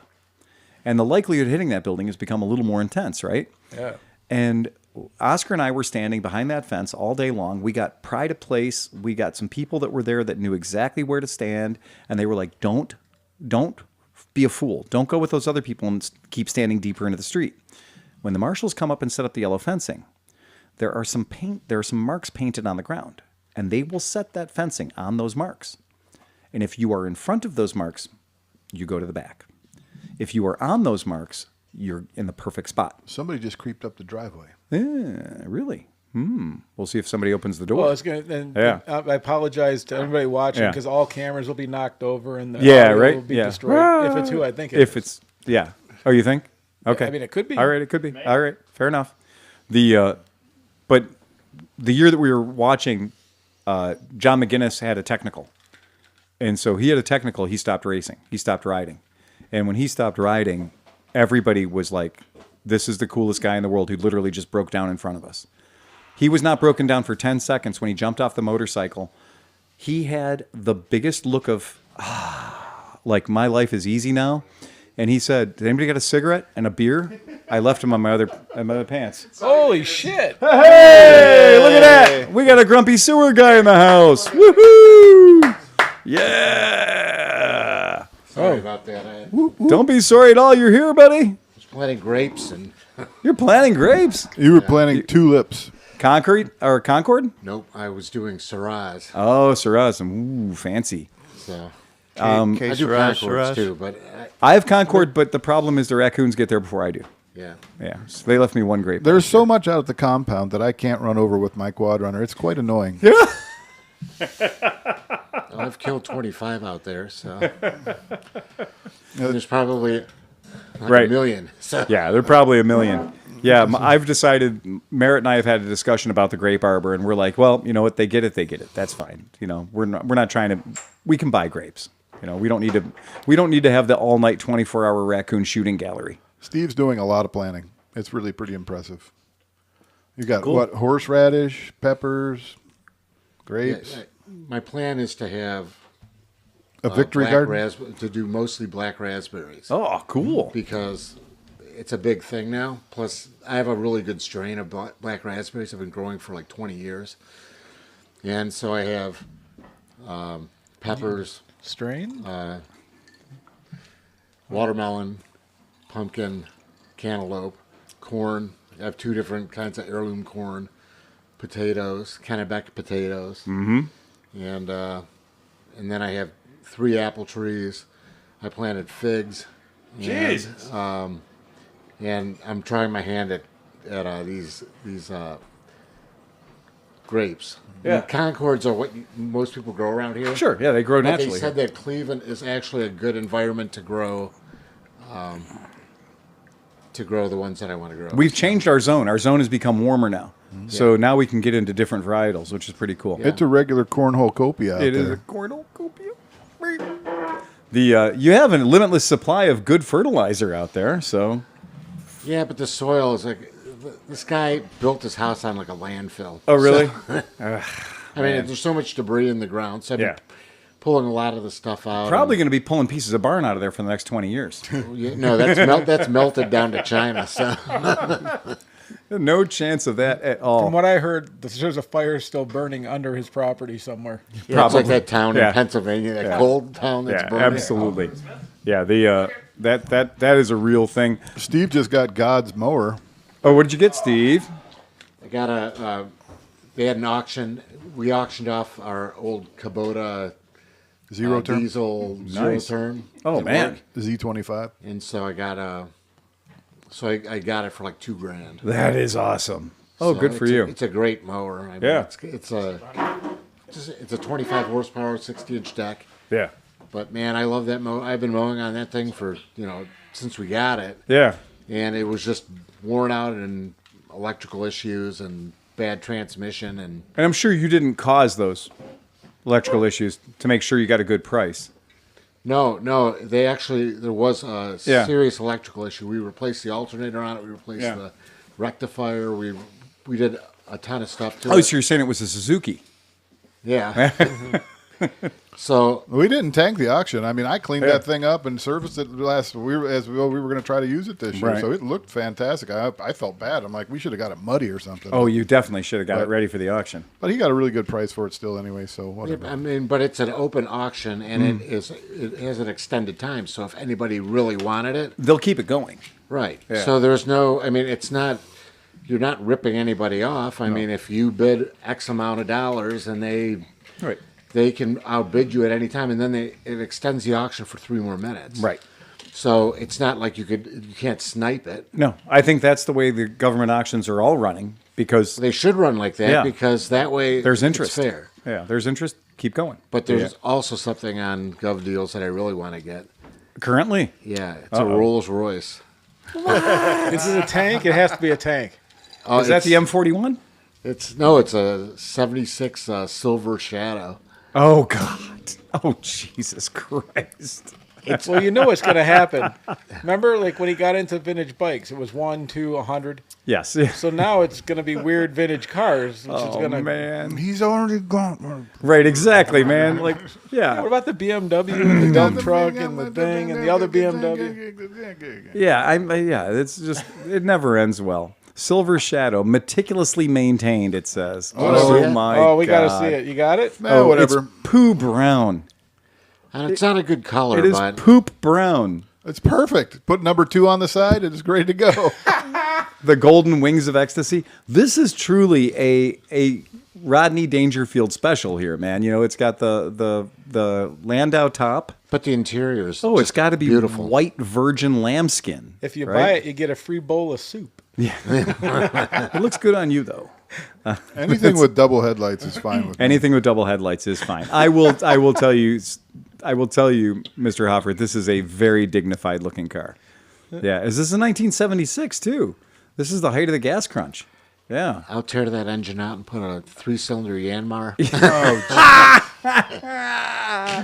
Oh no, but It is clean looking, man. I will tell you that Prindle looks remarkably American. I wonder if there is an American powertrain hiding under this thing. No, I think it's the original. It is at the original yeah, Rolls it's Royce like engine? a 6.8 Yeah. or something. Yep. Oh damn, that is a beautiful car, man. That is a beautiful car. Buy it now is only $25,000. So Well, yeah, and that's this is not even a project car. This is just Wait, take it and The drive buy it. it now is 25. the buy it now is 25,000. because it went last time and the guy didn't show up for it. Right, it went for like $13,000. Probably because the seller was completely dissatisfied with that much money. I love the wool carpet in the trunk that looks like it's nicer than the carpet in my house by far. Yeah. It's a very, very sexy car. Where? Oh, Virginia. Yeah, in the great state of Virginia. Yeah. It's only like 6 hours away. 98,000 miles. Come on, man. Come on. That's awesome. That's great. But I'm telling you, if his reserve is 25K, I don't think he's going to meet reserve. Well, I don't get why now it's 25 when it sold last time for 13. Because you can have a buy it now and not put a reserve or set a different reserve. Absolutely. Because if somebody's stupid enough to pay Absolutely. 25 grand, Right. Oh, hey. hey, bring it on. Yeah. But my reserve might be 15. Right. Right. But if I got some guy, swinging big energy around, yeah, if he wants to pay for 2,500, he can get to the front of the line. I mean, there's a dude out there that has the suit that matches that car perfectly. He might be willing to spend 25 grand to just complete it. I tried to buy a 1985 Hearse version of this same car, which is pretty spectacular in its own right, and it was listed for sale at a museum in Texas. Yeah, right. I definitely, he's right. I was probably wrong. Yeah, that is a project car. Yeah, they're all project cars.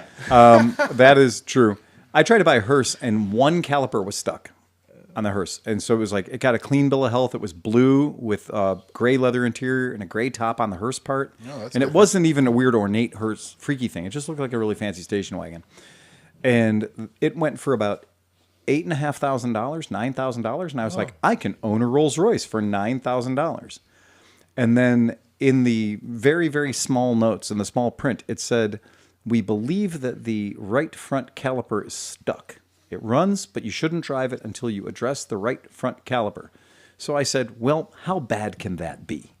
And then I learned everything that you need to know about Rolls-Royce braking systems, including that the calipers did have a tendency to stick and that it should be replaced and that they're $3,000 each. And I went, a $3,000 caliper is a very expensive caliper.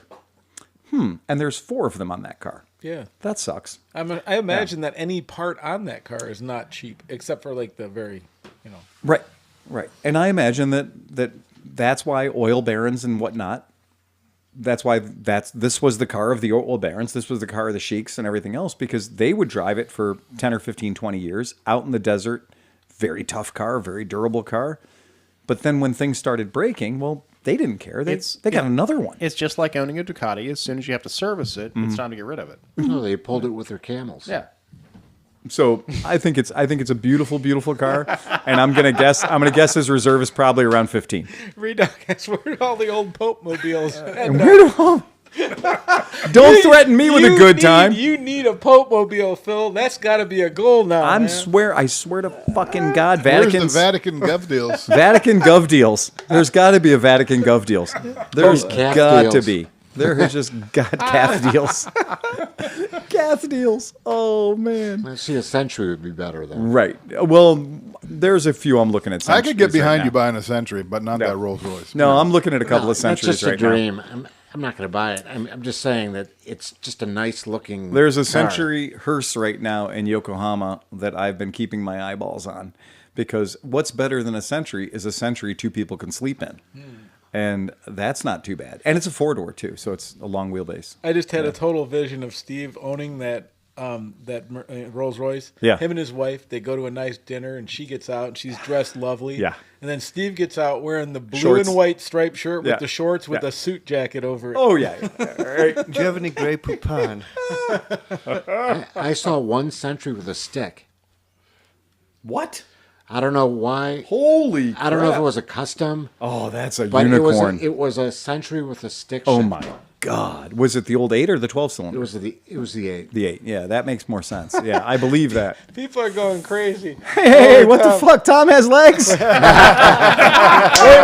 Wait, there's more. Oh, God. Them dogs. Wait. Is there a token? Oh shit! That's at the $20 level. Yeah, no, that's on the You got to go to his website. that's on the Pornhub channel. Toe hub. It's like feet. You're getting feet for free. So Tom, that's put your balls away. They're showing. Only toes. I gotta say, looking at the monitor here, I'm a little concerned for my own safety. No, Oh, that is I great. would. When, There's Steve, a reason we keep them back there. when Steve showed up, I left my shoes back there. I was like, oh damn it. John, don't let the bad man get me. Yeah. Don't let him take you back to his trailer.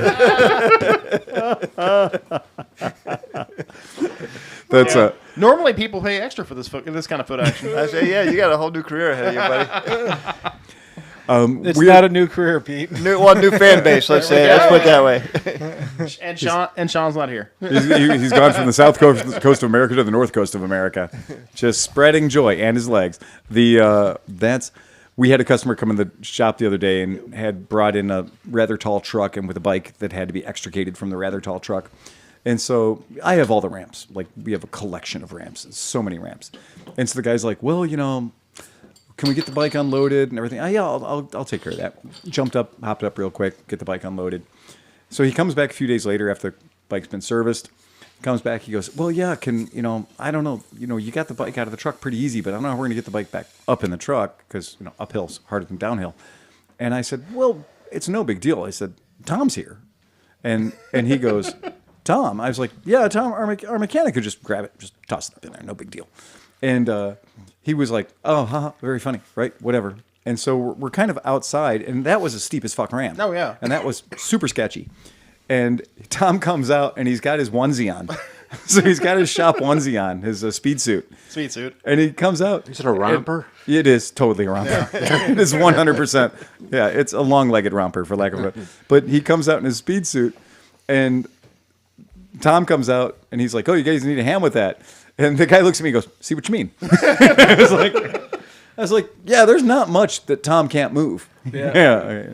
Yeah, I used to be the strong guy at the shop, and now I'm the old guy at the shop. The other day when we were pulling in the crates for the... is this thing on? Or am I hitting? Yeah, you're on. You're Okay. good. I'm here. When we were pulling in the crates for the Morinis, you were like, yeah, just, we'll just move it around and push it around everything else. And I lifted the thing up and put it on. I was like, it's like a whole motorcycle Yeah, in there, just Tom. There's an entire motorcycle in that crate, and Tom's like, doesn't matter. Just move the goddamn thing. I was like, okay, that's good. We were talking before Steve showed up. We were talking about the Isle of Man, and one of the things for people who can't be at the Isle of Man, I do want to remind you, there is this thing called Manx Radio. Manx, like the cat with no tail. Manx, MANX radio, and it is fantastic. They've been doing podcasts several times a day, giving race updates and all that stuff. Plus, there is an entire Manx radio channel that is from 5 in the morning until dark, and it gives the updates. So once the races are actually happening, you can listen to that in real time too. So, but whether you want to watch or listen to it in real time, or if you want to listen to these podcasts, it's one of the greatest things that there is so much media firepower being aimed at this event. Well, yeah, last week and the week before, it was the British 200 or whatever. They did it live the whole day. Like during work, I'd be like getting stuck and like having it on another computer. It is really cool. Yeah. There's a lot of streaming on YouTube too. Like they do ride-alongs and stuff, like GoPro strapped to the front of the 200-mile-an-hour car. Or 100%. bikes. Yeah. It's very neat. So if you're into sidecars too, sidecar racing is still one of my absolute guilty pleasures, especially at the Isle of Man, because those guys, man, it's one thing to go through that course on a motorcycle alone. It's another thing to have an entire other human with you. That person changes the outcome of the race.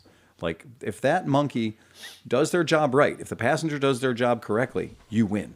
If the passenger's off like that, it could be over. And that passenger is untethered. No, they are totally untethered. At 160 miles an hour, man. Can you imagine holding your body weight against... But would you want to be tethered? I mean, if you fall off, you're just going to be... But there's I mean, if it was short enough, they move enough. But I mean, like you would think they'd have like a 2-footer, just like if you fell backwards. You can't fall off of it. I would think there would be like an OSHA fall arrest on there. Yeah. So that it would take your body weight about 2 feet. Yeah. Right? So that you didn't have to have... As soon as you did that, then everybody would be using that. They'd be hanging off the side of it. Oh, yeah. They're doing it now. Yeah, they do it now. They're doing it now with 3Gs. Yeah. So, and I don't mean they're getting cell phone service. I mean, they've got their weight times 3 when they go through these turns.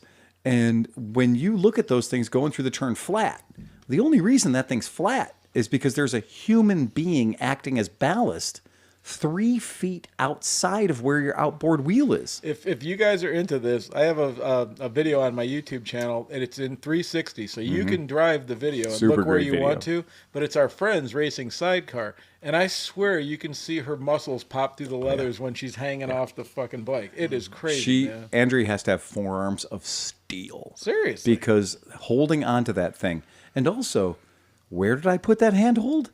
because that's not the time to be looking. 130 miles an hour is not the time to be looking for where that 4-inch piece of metal is that you like to hold on to, so you don't become like road pizza. Right. Yeah, So like on a merry-go-round, just flung off. I went and helped. The world's fastest merry-go-round. I went and helped them uncork their new machine. Yeah, So they got a cool. new hack from England, and it came from Scotland and England, but it has raced the Isle of Man. It has Isle of Man heritage. Yeah. And so they got they got it there. He was a little unhappy. The people that created it did not strap it into the crate. So this thing got Straps are cheap, man. I know. We And have so a limitless supply of straps at the shop. the body didn't quite fit as good as it used to. Ugh. So he was working on it. But what I was going to Paul say, figured to out. your point, Yeah. of all the handles and stuff, they came with 6 different handles that you stick in Right. for different tracks. If you need to hang this Yeah. way or that way or this.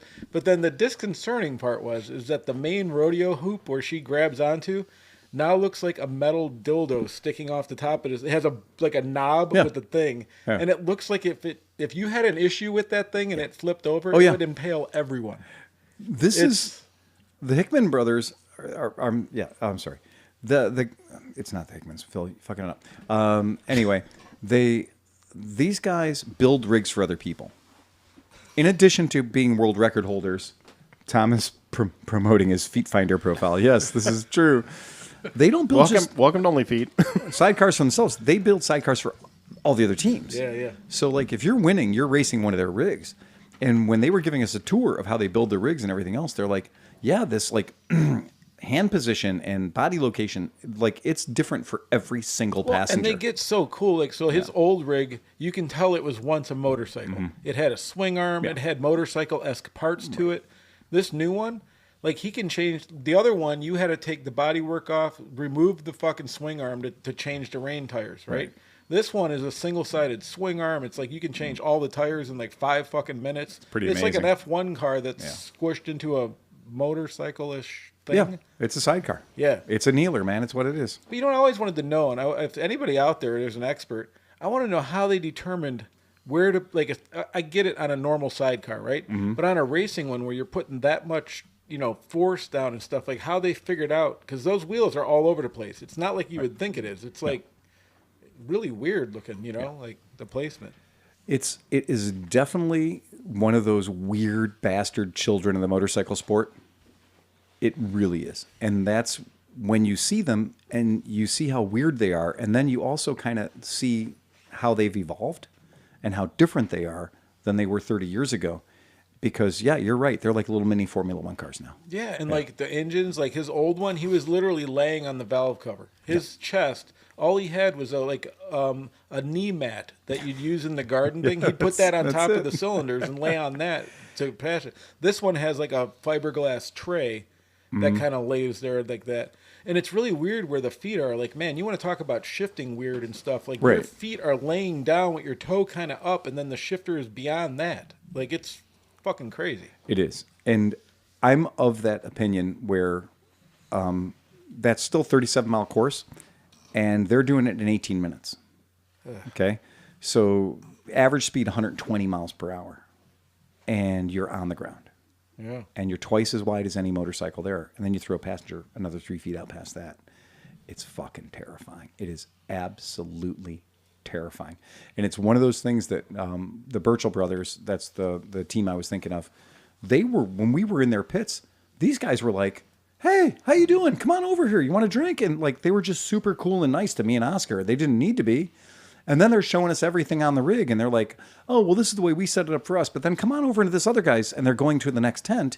And they're like, okay, well, come and look at these guys' rigs, because they do it totally different than we do. And we're like, that's fucking crazy. Like, it's different from person to person, radically different, totally different. Even what side the chair is on. Mm-hmm. Absolutely. Because some people, like in England, I think they like to do it. Well, he just got that bike there, so the chair would be on the left. But here in the States, a lot of times when they build them, they put the chair on the right. Yeah.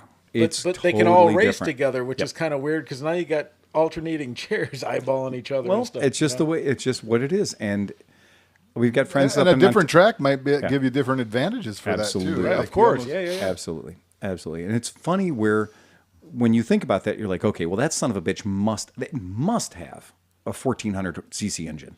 It must have, like, no, I mean, in that class, these are 600cc rigs. Yeah, he has a CBR 600 Right. RR motor. in These his. are 600cc rigs because doing 1,000 cc's, doing 1,200 cc's is a horribly bad idea. Oh yeah. So with 600 cc's, they've got enough horsepower to literally go around the Isle of Man track at an average speed of 120 miles an hour. Yeah, That's because fucking I mean, amazing. think about the CG. Yeah. It's got to be like 50% lower than a motorcycle. Oh my God! Like you're laying on the ground. It's lower than a Badger's Badger. We talked about that. It is just the lowest thing on the planet because every time they do anything, there's sparks. Yeah. It's fucking awesome to watch it. Yeah.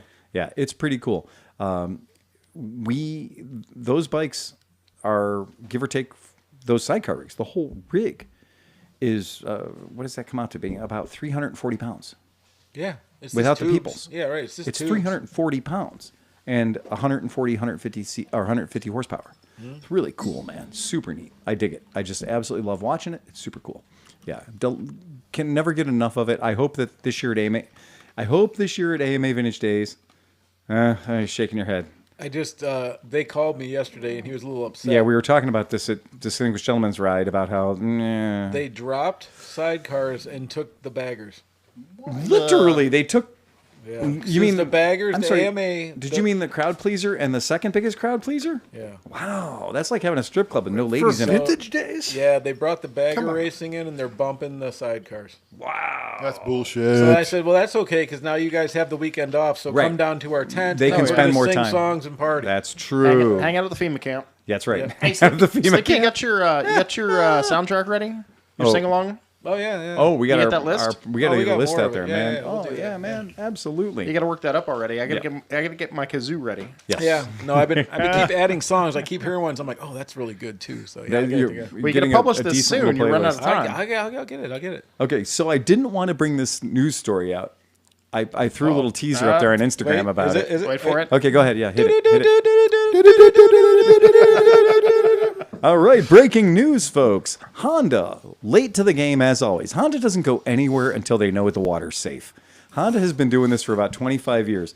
Yeah, let Suzuki be radical. Let Yamaha take all the chances. Let BMW spend billions of dollars on R&D. Let KTM fucking do whatever KTM does. Let Sell Harley out to come out with Bajaj. their live wire. Let Harley come out with their live wire. Let Harley lose $23 billion on a live wire.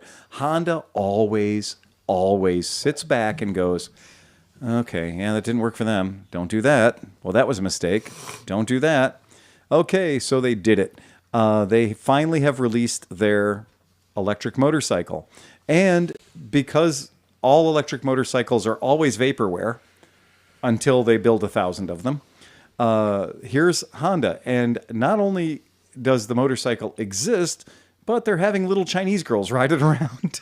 And there's videos of little Chinese girls riding it around. And there's videos of this motorcycle doing stupid motorcycle tricks. In any case, though, I usually am not wholly offended by the aesthetic of a Honda device.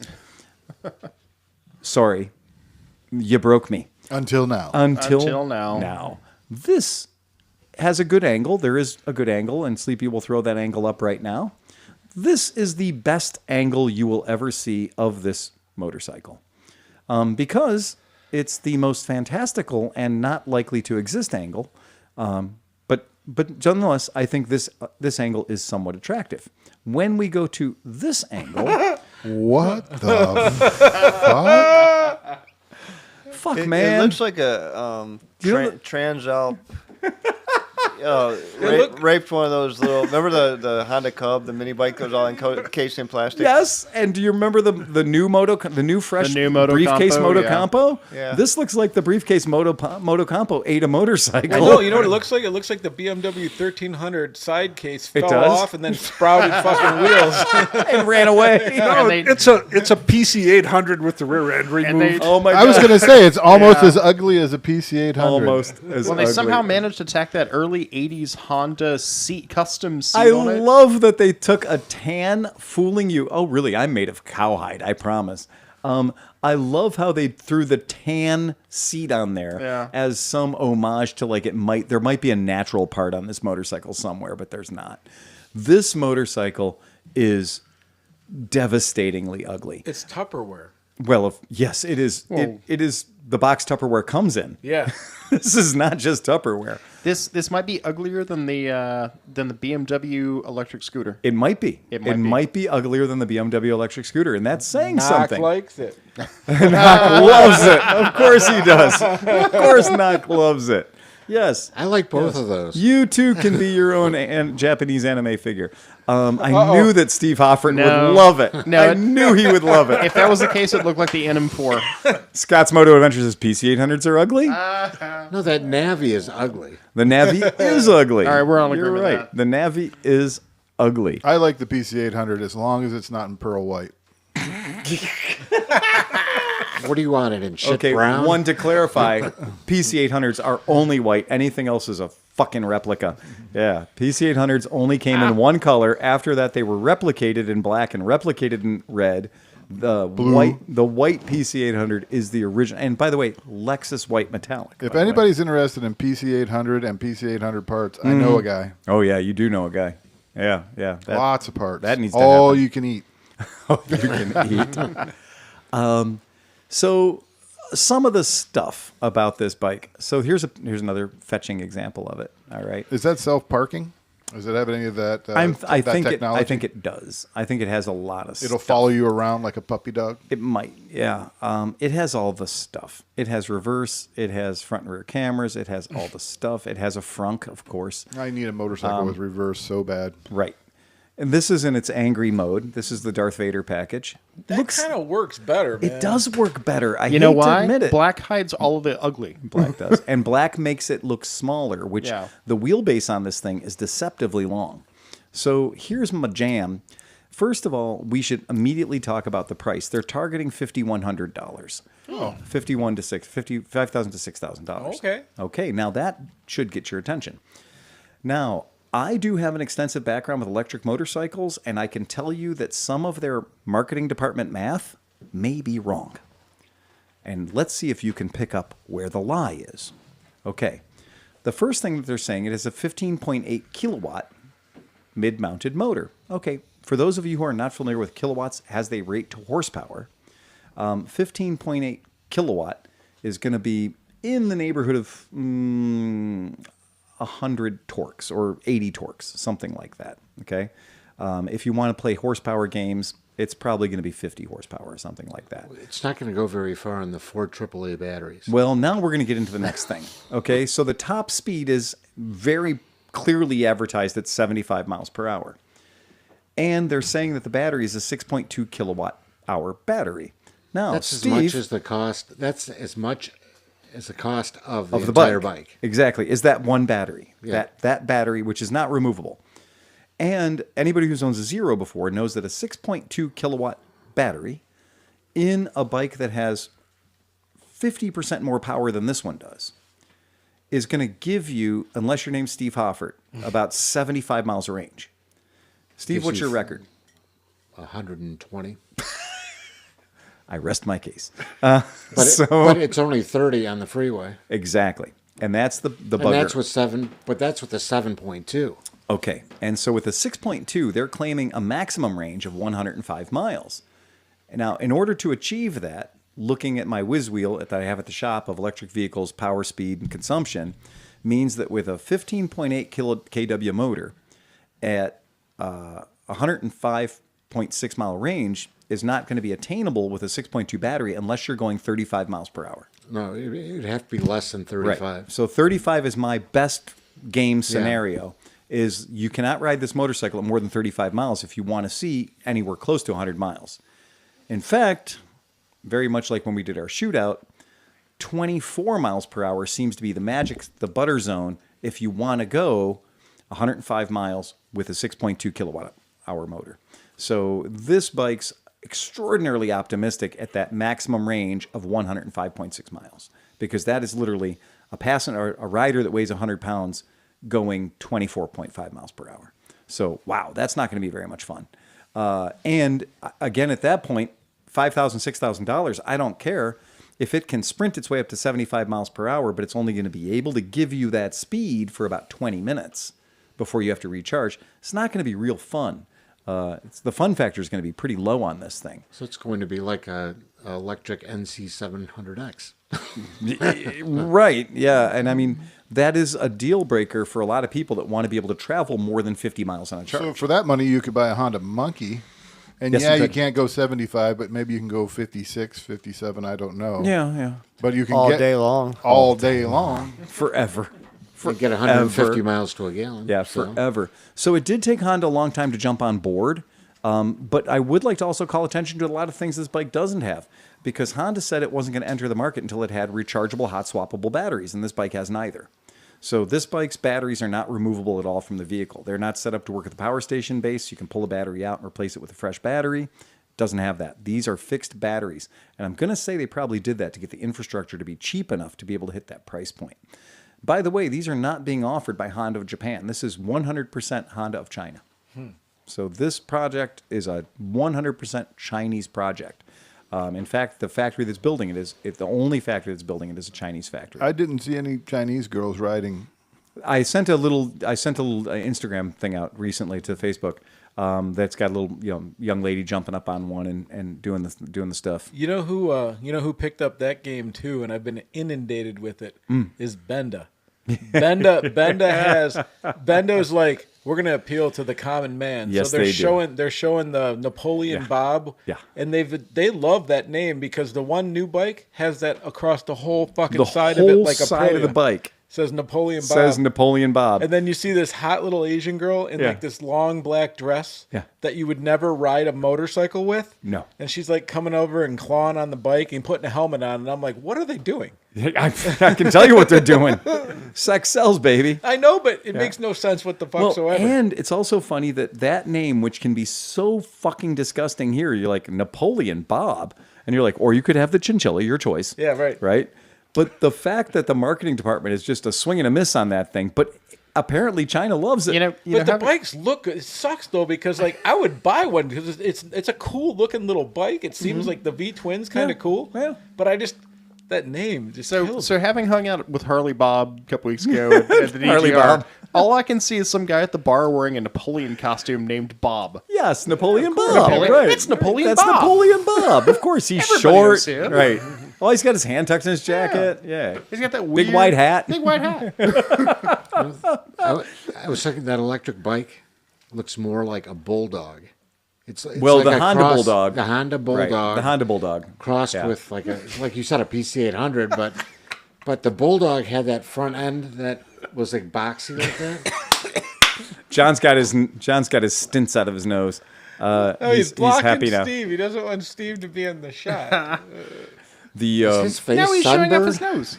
He did look a little sunburned. He did. This is the Honda Bulldog, and again, every 5 years we bring up the Honda Bulldog because we're just like, hey, Honda, I wish they'd build that one. this existed. You could have built that, Honda. Oh man, what the fuck? That's a thing. They could have built that. That's Yeah. off the shelf parts. BMW built that. That is a motorcycle that they could have built in a 400cc parallel twin motor that they already own, and a 700cc parallel twin motor that they already own. They wouldn't have had to go too deep into the fucking research and development to build that fucking bike. And it just kills me. What Honda has a 400? Where are they selling the 400 Honda? parallel? They've got ATV motors that are okay. 400 side-by-sides parallel. They could have easily just made it a 500 for the United States. It's easy. Well, I mean, the infrastructure's already there. Everything's there. It's already got a motor family, right? Yeah, you're right. It's got the headlights of a Ruckus. You call it right. Yes, exactly. And you build that motorcycle, and it's quite unabashedly, it's no longer pretending like a Ruckus pretends, right? It's no longer pretending like a big Ruckus pretends. It's actually a thing, and it's kind of fucking cool. And it actually kind of has a cool name. And I dare say, I feel like if they built it, people might have accidentally bought it. But it's been 15 years now. Historically, Honda's had problems where they bring us there. Okay, you guys want the GB500? We'll bring it. Yeah. And they sell like 4 to 6 60-year-old guys, and then they sit around for 20 years, and everybody goes, those are really cool. We should go buy them and then drive the price up. Yeah, that's a big thing because Honda did that beautiful example of that with the NT650 Hawk, where they brought it out too early and too much money. So it came out. It was innovative. It was cutting edge, but it was also a little too expensive for a 650. And boy, did it flop. The PC 800 came out in '89, flopped harder than anything's flopped in a long flop in time. But they sure did trot it out again in '94, '95, right? So it took a 5-year cooling off period for them to bring that thing back. I think that's where you're at with that, because I mean, it could replace the XR650 really easily. Yeah, it's an interesting in a parallel twin. And it's got character too. And then 5 years from now, everybody will go, wait, you know what? That bike was really cool. You bring that out as a 500. You bring that out as a 700. Yeah. You got two bikes that people are actually going to. I thought they said the 650, XR650, this might be the last year for it. They said that. They did. Which might be an omen of good things to come, though, because if they're going to end that, what are they going to bring in? Right. What are they going to bring in? But, well, they already brought the Transalp and stuff like that, so, man. Do you remember the two guys when we were down in South Carolina? They were like 70 on the XR or XLs. One guy had an XR 650. Yeah. These two 72-year-old dudes come like, hey, can we ride with you guys? We're like, yeah. So we're thinking we're cool. You know, we're taking off.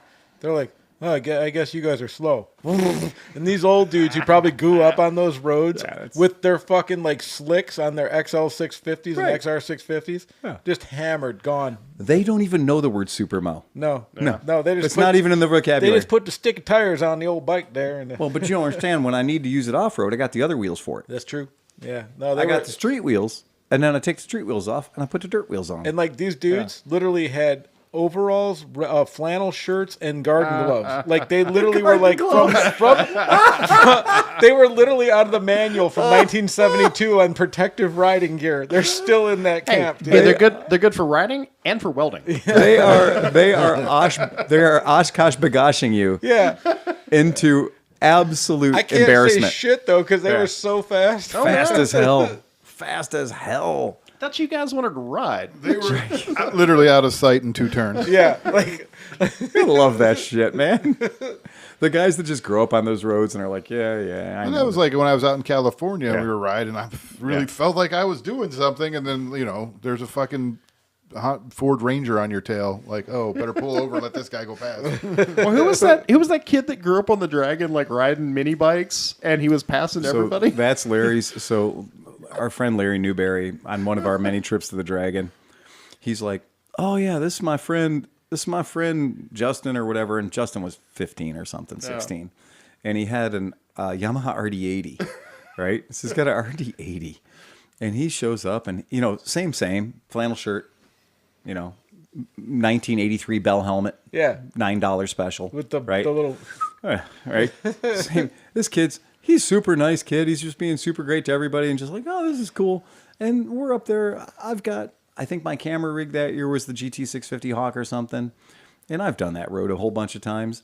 And we got all the hot shit scooters, the 210s. And, we got some people that know how to ride up there. We got like people that took their number plates off to come and fucking ride their bikes on the street and like zip tied on a license plate. And we're like, oh, it's going to be pretty good. And we're hanging out at the crossroads of time, just okay, well, it seems to have settled down a little bit. I think it's a good time for us to get a couple of passes in. And they're like, okay, great. We didn't even make it to the fucking North Carolina line. I mean, the Tennessee line. We could see the sign. Yeah.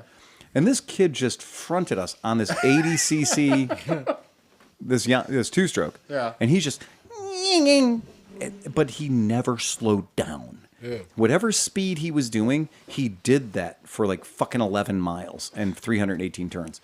The kid never slowed down once ever. And he was knees,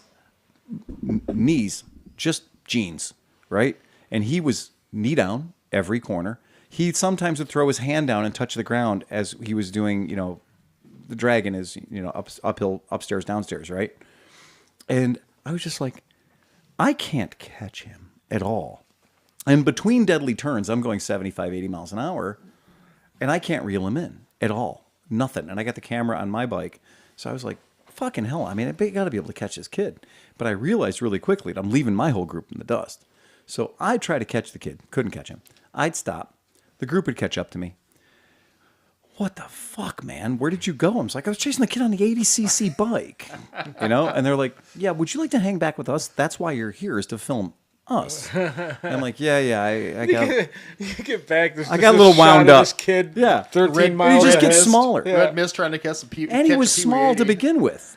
So he never got any bigger. Is the moral of the story is he never got any bigger. But that's the thing is you grow up on roads like that, and you learn to. I mean, I grew up in hillbilly land and knew how to drive dirt country roads with no guardrails. And these guys you're talking about, that's what they do. Yeah, but I need to point out, Yeah. we had Chris Smith on the Janus with us, so they were going to pass us. They were going to pass True, her. yeah. Oh, and that was the year we were riding inappropriate bikes. I was on Right. my SP250 with wood tires, and you were right. Yeah. Okay. I was. It was a parade of inappropriate. Yeah, because bikes. I don't feel quite as embarrassed. I almost forgot it. Like I thought I was on like an Africa Twin or something with power. On one of the years I went out to visit And Liza your and the Aprilia gang. RSV4. Yeah. Yeah. Right.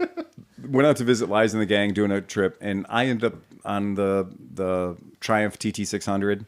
Not a bad bike, and had good rubber on it. Yeah. And so I had the TT600. Emmy was on the CB1400 in good shape, decent rubber. And we're going up in the area around Santa Cruz University, go banana slugs, right? And so we're up there, and we're crawling around all these amazing roads among the redwoods. It's just beautiful. It's fucking gorgeous up there. And Liza's group knows those roads. Knock knows those roads, the back of his hand. That's how he goes places. On his, Knock does the whole Supermo thing. Knock's got that shit nailed down. Knock will pull a wheelie with the best of you. And they just know all that shit. But to me, it's brand new and I'm fucking terrified, right? But I got a big, healthy bike and I'm a good rider. So I'm like, yeah, I'm doing pretty good. And I got Liza in my sights and I'm like, yeah, fucking try to lose me, bitch, right? And I'm right in her pocket. Go, go, go. And I'm red mist all the way. But you understand, my focus level was about 190%. My BPMs were about 160. I'm sucking wind, trying to keep up. Don't give a fuck about Emily at this point. She could be on fire. I don't care. I got my mission. Don't lose Liza.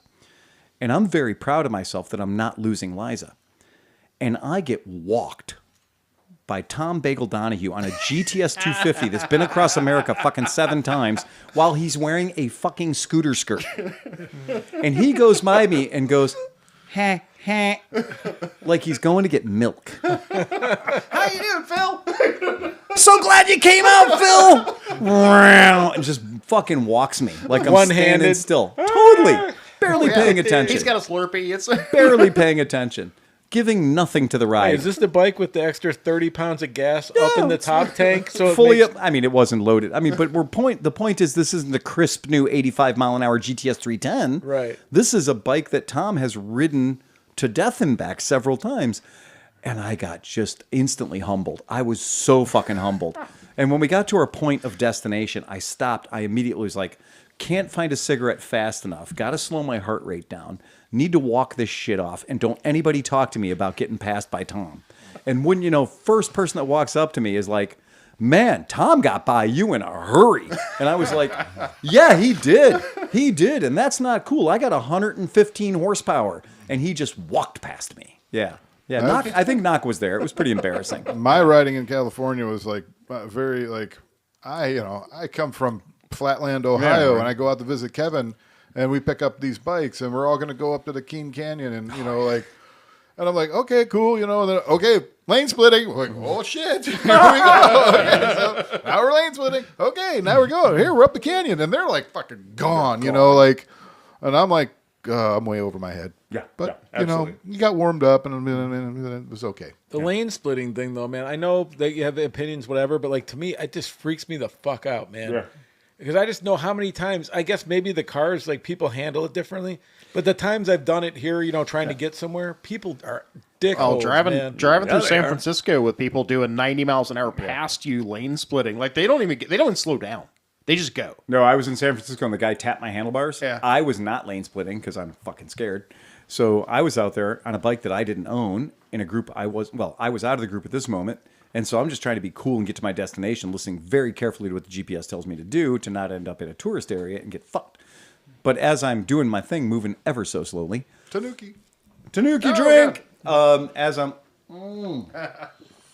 moving along at this pace of pond water, a guy on a BMW cruise, or super tourer, goes past me and taps my handlebar. Well, first of all, nobody's supposed to do that, so I just about shit my pants because I'm looking at everything except that. I wasn't looking in the mirror. He taps my handlebar because I was in the position in the lane that was impeding his lane splitting. Correct. Of all the cars that were there, they were cool. I was the asshole. So he tapped my handlebars, and that little tap of my handlebars was enough to make me almost dump Liza's Versus.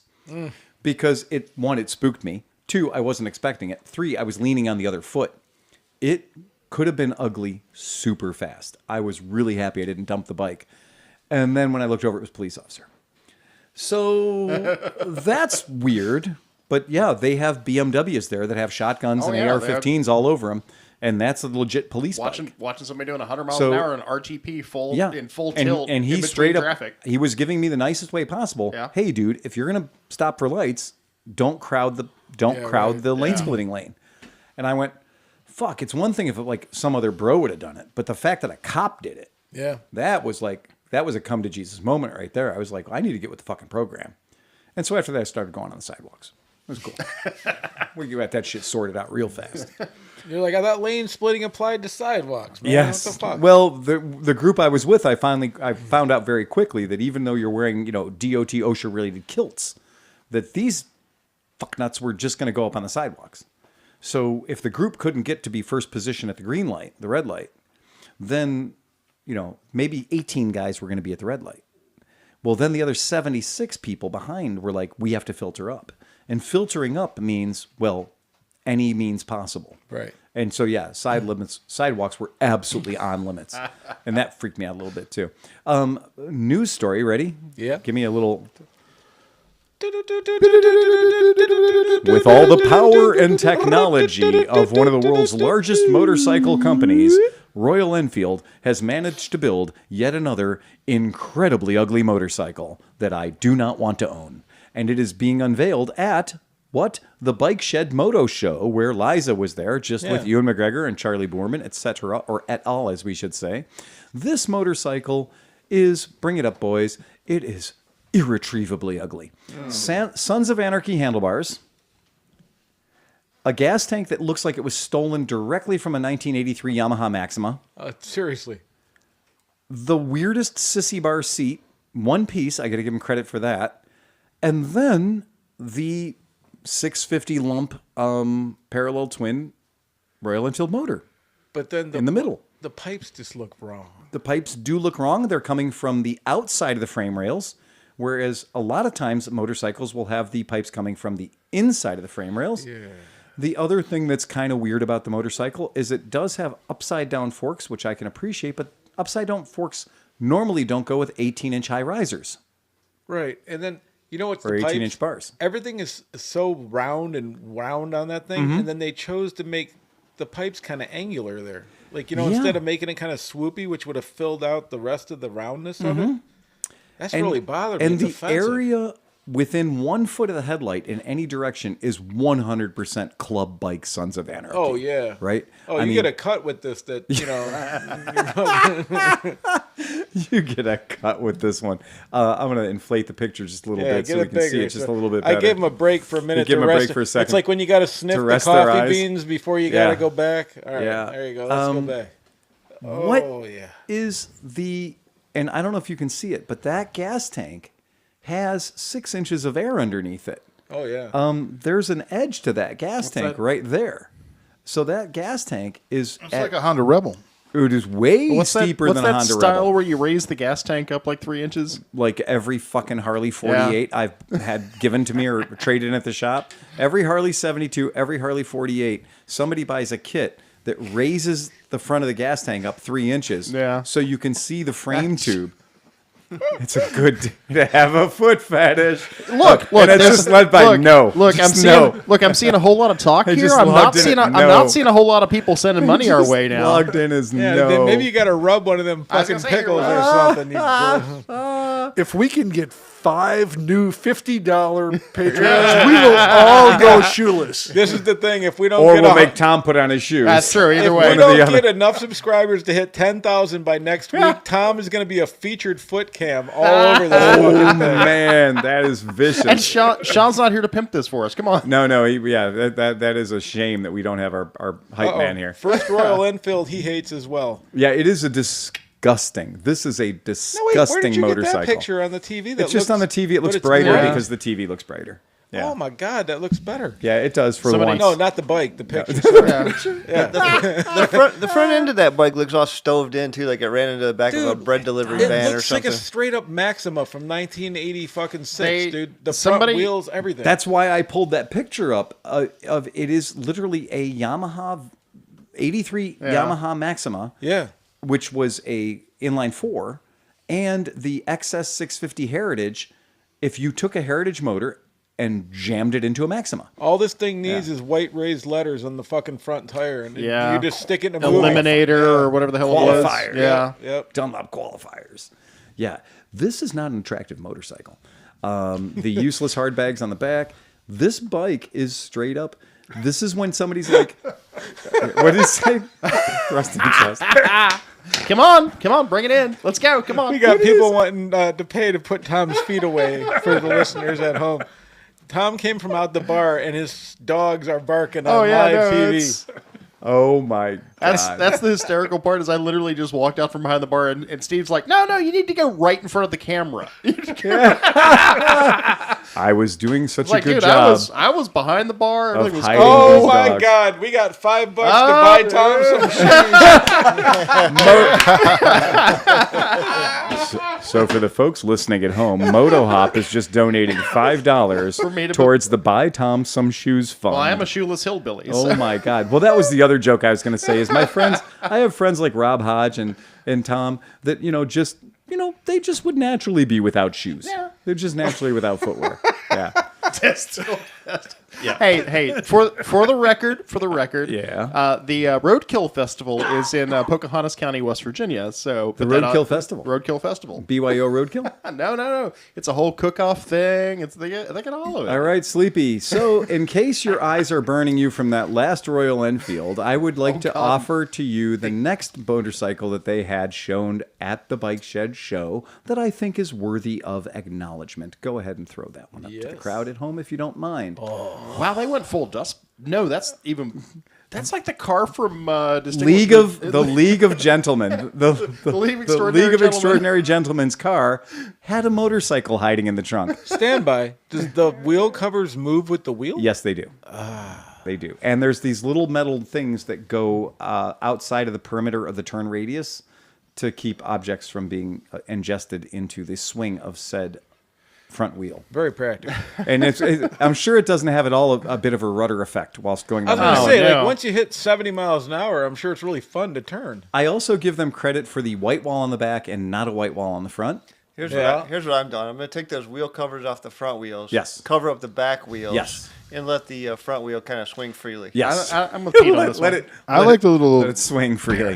There's a luggage compartment in the back tail wing. The sponson box in the back tail wing by the 59 Cadillac taillights that are ubiquitous on every custom machine. No. You got it all wrong. At a certain speed, those things pop out. That's what happens. That's active arrow. Yes.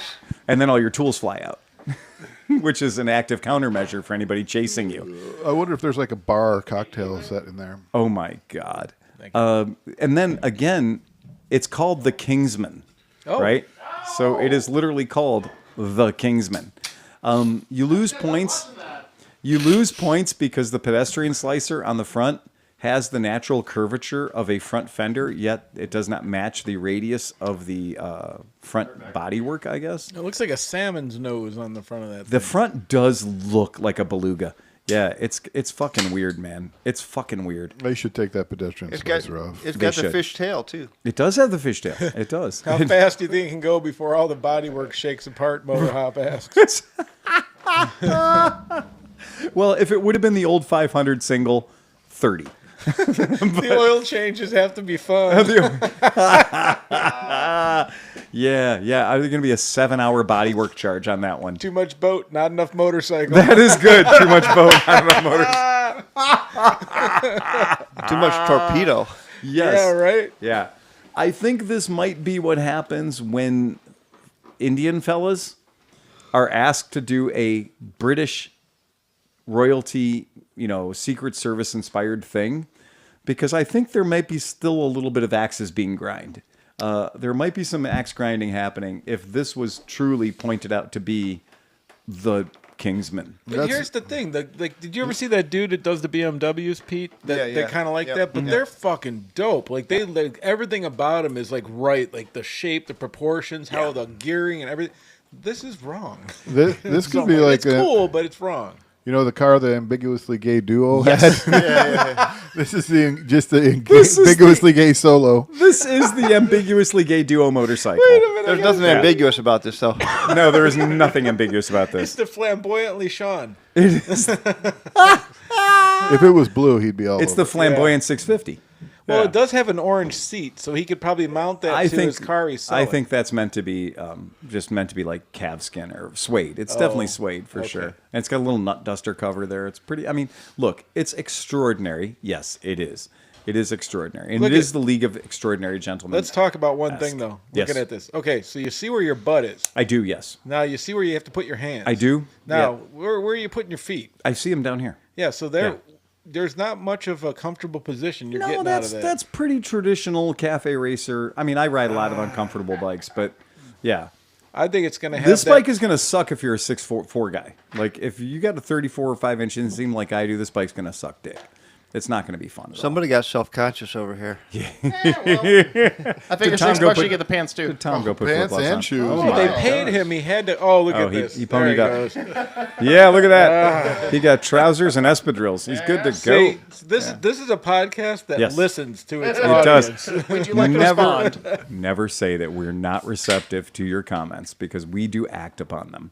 Yeah, that is absolutely true. We do right. appreciate feedback and hate mail. We do. Knock nailed it. It looks like it came out of a Wes Anderson movie. It does look That's like a Wes fucking Anderson movie. That is perfect, man. exactly You call it right. the Kingsman, right? Yeah, it's called The Kingsman. I literally, I just got done watching the whole series, actually. Yeah, and this would be one So of it the would props fit that right would be into like, it. oh, look, this is a James Bond scenario. We have to give you a motorcycle, and we gave you this thing. Aaron And then we says, had just anal wait sex. for a mean crosswind. Yeah, you're not riding that across Kansas, man. You're not riding that across any bridge. No. Yeah, Shoot, yeah. across the lakefront coming back from DGR. And I've never experienced that. This is the kind of thing where somebody's like, look at me, I just built the world's perfect Bonneville salt flats bike, and then they take it out and they realize they're dead. Yeah. Yeah, they realize what a horrible, horrible idea it was.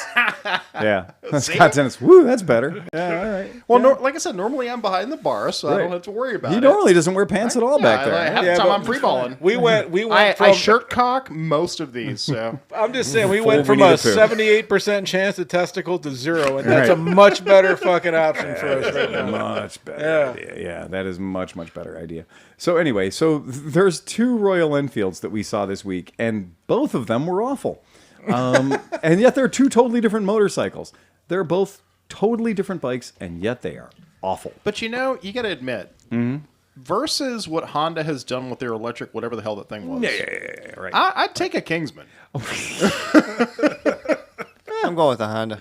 I'm going to go with the Honda too. I hate to admit it. I don't know. I hate to admit it. I mean, it would take like 2 years to turn around in I that in that cannot thing. live with that shit, man. But That the is Maxim thing awful. can just go back to the 80s. Hey, Yeah. you think they can be put on the back of a car carrier? Would you like to see what the Meteor 650 looks like unfucked or unson of anarchy? Yeah. This is what the bike's supposed to look like. Go ahead and pull a picture up. So that's the bike, and it's Indian livery. Those crash bars up there. That's kind of what India does. You can remove those in your mind. But that's what the motorcycle looks like as it leaves the factory. It's not offensive. But you can see they raised the gas tank a full 6 inches in the front. So it's not nearly as bad as it is in that fucking, that Royal Frog or whatever they call that thing. Yeah, that's fucking... Dude, if you go to Bike Week this Yeah. week or next week here Yeah. in Ohio, there's going to be like 1,000 Harleys that look exactly like this fucking thing. And if you take the Royal Enfield badge off the gas tank, anyone's going to think it's some form of a 100, like a... Well, like that's what I'm saying. They all put those bags on. Anyone's going to think it's a 1200cc Triumph, right? yeah. Because they look like that. That's what they look like now.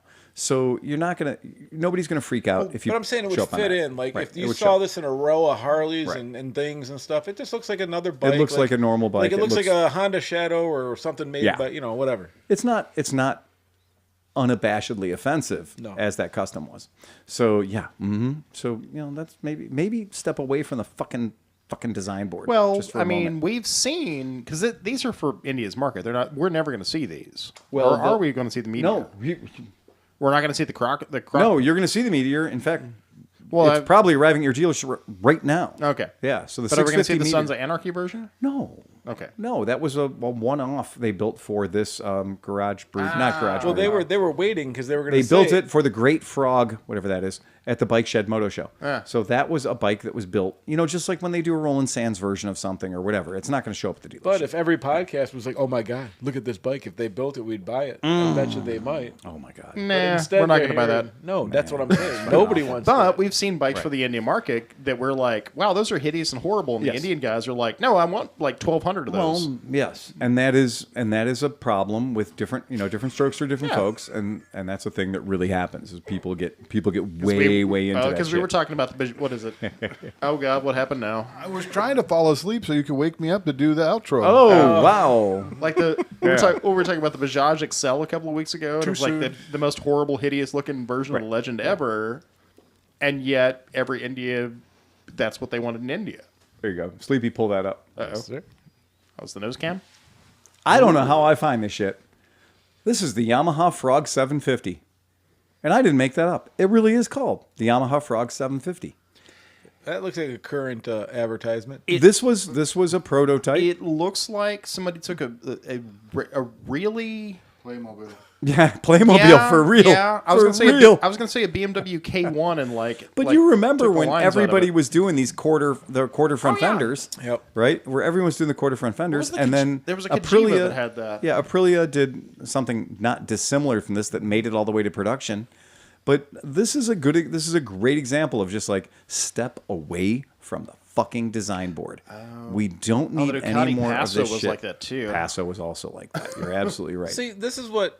So I try to do this with videos and Right. whatever, but like a classic design is a classic design. You Correct. might say, okay, that's from the 70s, but that looks nice now. This kind of stuff is so period specific. Yes, it like is. you look at this thing and you're like 86 to 92. It's BMW K1. Do you right? do you remember Yeah. the shoes from Back to the Future, Yes. the automatic ones? Same. This looks like that shoe. Yeah, And 100%. It also looks exactly like my Lego Fig, my Lego minifig motorcycle, because this is what the Lego minifig motorcycle looks exactly like. But Yeah. Again, thinking about the era. Yeah. At least then they were Right. thinking about the future. Yeah, they and were. now we're thinking it's just going to be Mad Max. It so. is just, yeah, there's not a lot of fucks being given right now. Clearly, if those are the two fuck it, best, it's a motorcycle. if that's the, I mean, look, Royal Enfield's a very, very wealthy company. Oh, yeah. They got all kinds of money thrown around. They could come up with any damn thing you want. They came up with the Flying Flea, and that's a really cool looking electric motorcycle. I give them credit. They can pull off a winner. I promise you, they can.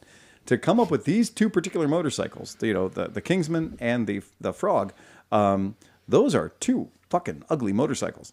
And you got to be from a certain sect to look at that and be like, no, that's perfect. They nailed it. They absolutely fucking nailed it.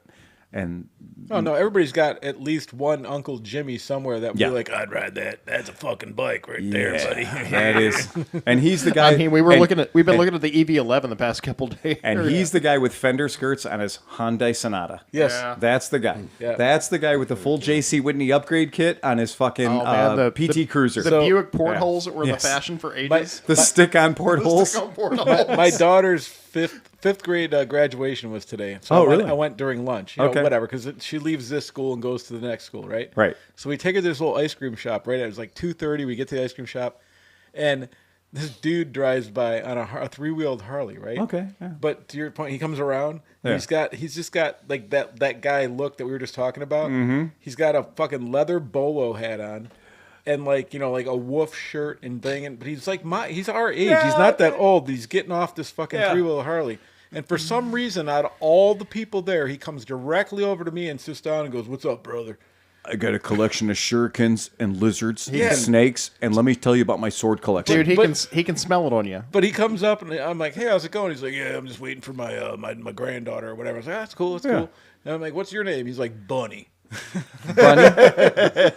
Bunny? Bunny. I love Yeah. it. I That was is like, all fucking right. awesome. But Hey, that you guy, need- he hey, you would need buy that anything? I got fucking the cooler Royal full. Enfield if he could still ride on. And you said, "Hello, Bunny. I'm sleepy." Oh shit! When did the other five dwarves show up? I love. That's right. That is fucking hilarious. Well, here's the thing. Since Hey, Bunny, I'm sleepy. I just said- anybody else got a made-up name? I said Steve at that point because I ain't fucking with. Because you're like, I don't want to play along with Yes. We're using our made up names. Are we I'm Spider Man. Steve said I'm sleepy once he had something in his eye. And he like winked at him at the same time.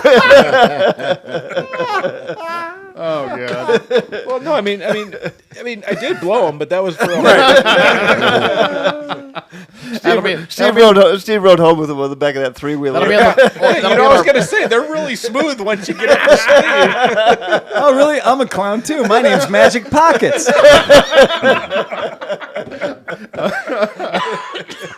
Dude, man, that is so fucking wrong. His daughter's standing there going, Right, exactly. Dad, no, don't leave me. Come on, this is fourth grade graduation here, man. This is ridiculous. Look, it's Uncle Funtime's van. Yes. Uncle Funtime's van just pulled up. Mommy, Dad made a new friend. Can you come and get me? Oh, but dude, this guy was. Dad's new friend's named Bunny. He told me that he can't learn a lesson, and the reason that he rides a three-wheeler instead of a two is because he had a terrible accident on this two-wheeler. Right. You know, whatever. Yeah. There had to be a story. But the guys at the Harley shop are like, "These bikes don't go that fast," and he was like, "Oh yeah, they do," and they said, "No, they don't." And so he goes, "I immediately went out of the dealership and took it up to 125, no problem." Came back and I said, "What you think about it now?" And they said, none of us were there, like, so we dude, think you're full of shit. It's like, dude, you realize those tires are not speed rated for 125 miles. I don't think that the ergonomics of that thing could go that Okay, fast. Sleepy? Yeah. On behalf of one of our podcast listeners, no, 3 of our podcast listeners, Yes. the term is... We had this talk. I can't. I know. hold on. The term is Ergonomics. ergonomics. I always forget the part. Well, but the video, in the know. V100 video, you punctuate it so great, the ergonomics, that one of our viewers chimed in and said, I am now calling it egronomics for the rest of my life because Sleepy sold it with such authority. I tried. It is egronomics for the rest of my life. Well, let me I'm put like, it this way. that's brilliant. Yeah. That Oh, was that's off fucking the rip. great. I didn't have a chance. No, you to did a read great it, job, but- and AI didn't do it for you, and you didn't have the standard AI voice that all the So- fucking videos have, which I thank you for. No. Yeah.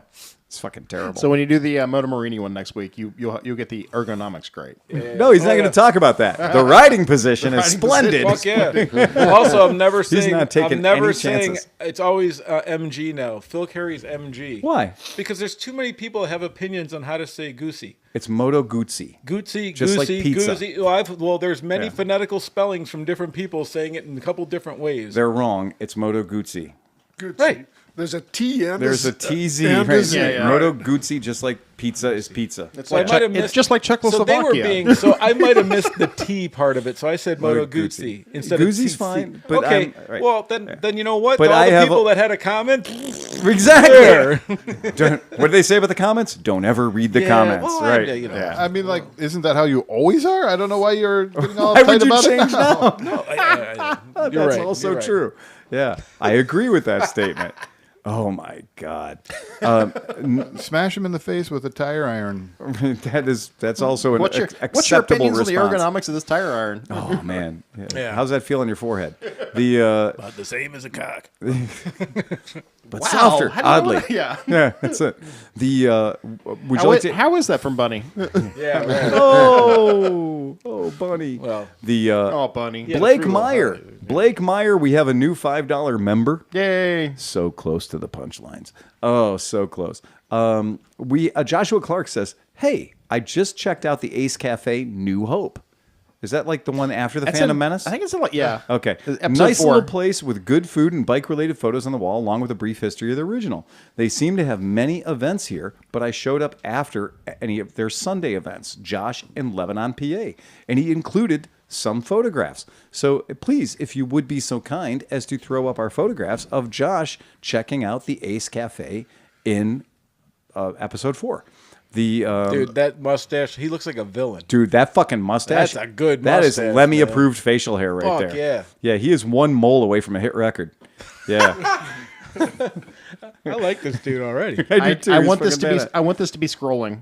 Yeah, so he says Ace Cafe New Hope says one of my favorite of all of this is wheelies, burnouts, loud revving of engines will not be tolerated in our car park or on the road. This is your place and it only works with your support. It's your cafe. There is nowhere else like the Ace anywhere in the world, well, except for that one in England Except I've heard for so the much about. Ace Cafe, where they It's allow part of all us of these all, things. so let's preserve it. This unique place can only work with your Well, I support. think they're talking Super Ace cool. as in like one megala. Well, but entity. Our friend Larry Fletcher had an amazing Ace Cafe in Chicago, and I really long for the days it was here. And somebody's going to put up some pictures of Larry Fletcher's Ace Cafe because it was one of the greatest bars I've ever been to in my goddamn life.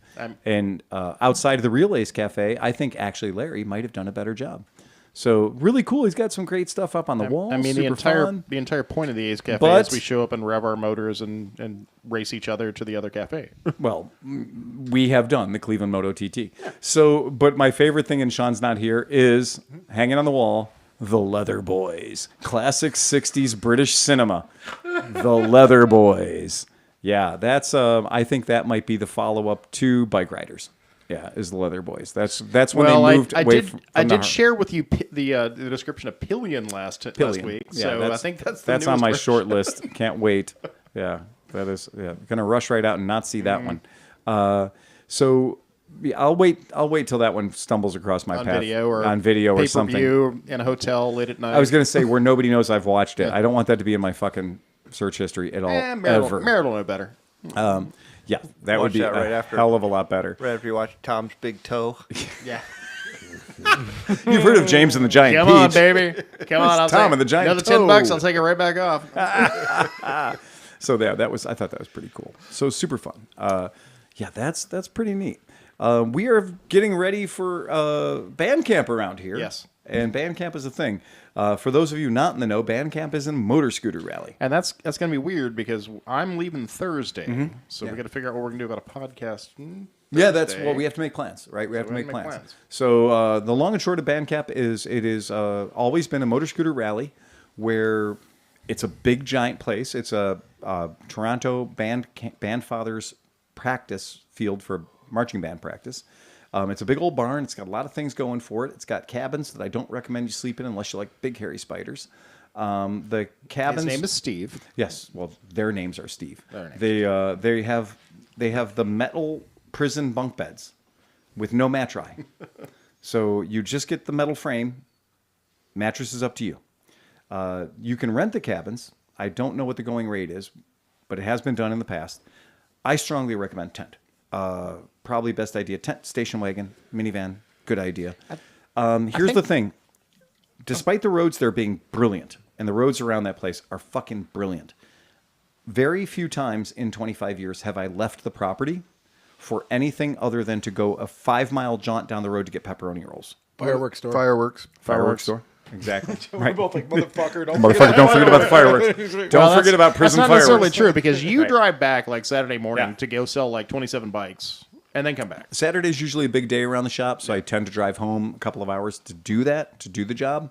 So, but I also do still sally forth usually to go pick up pepperoni rolls. And you know what I didn't? I mean, Yeah. I should have known because driving down there, you're obviously on the roads. Yes, But when you me are. and Mark go ripping sometimes, well, especially last year, we were down all these awesome roads, and then we ended up in Irondale. You're So, like, literally there. Yeah, so like if you're a person that's going to go to band camp, but you have a big bike and you want to go for like a nice ride in the afternoon, Yes. the roads are fucking spectacular. They really around are. there. Yeah, they really fucking are.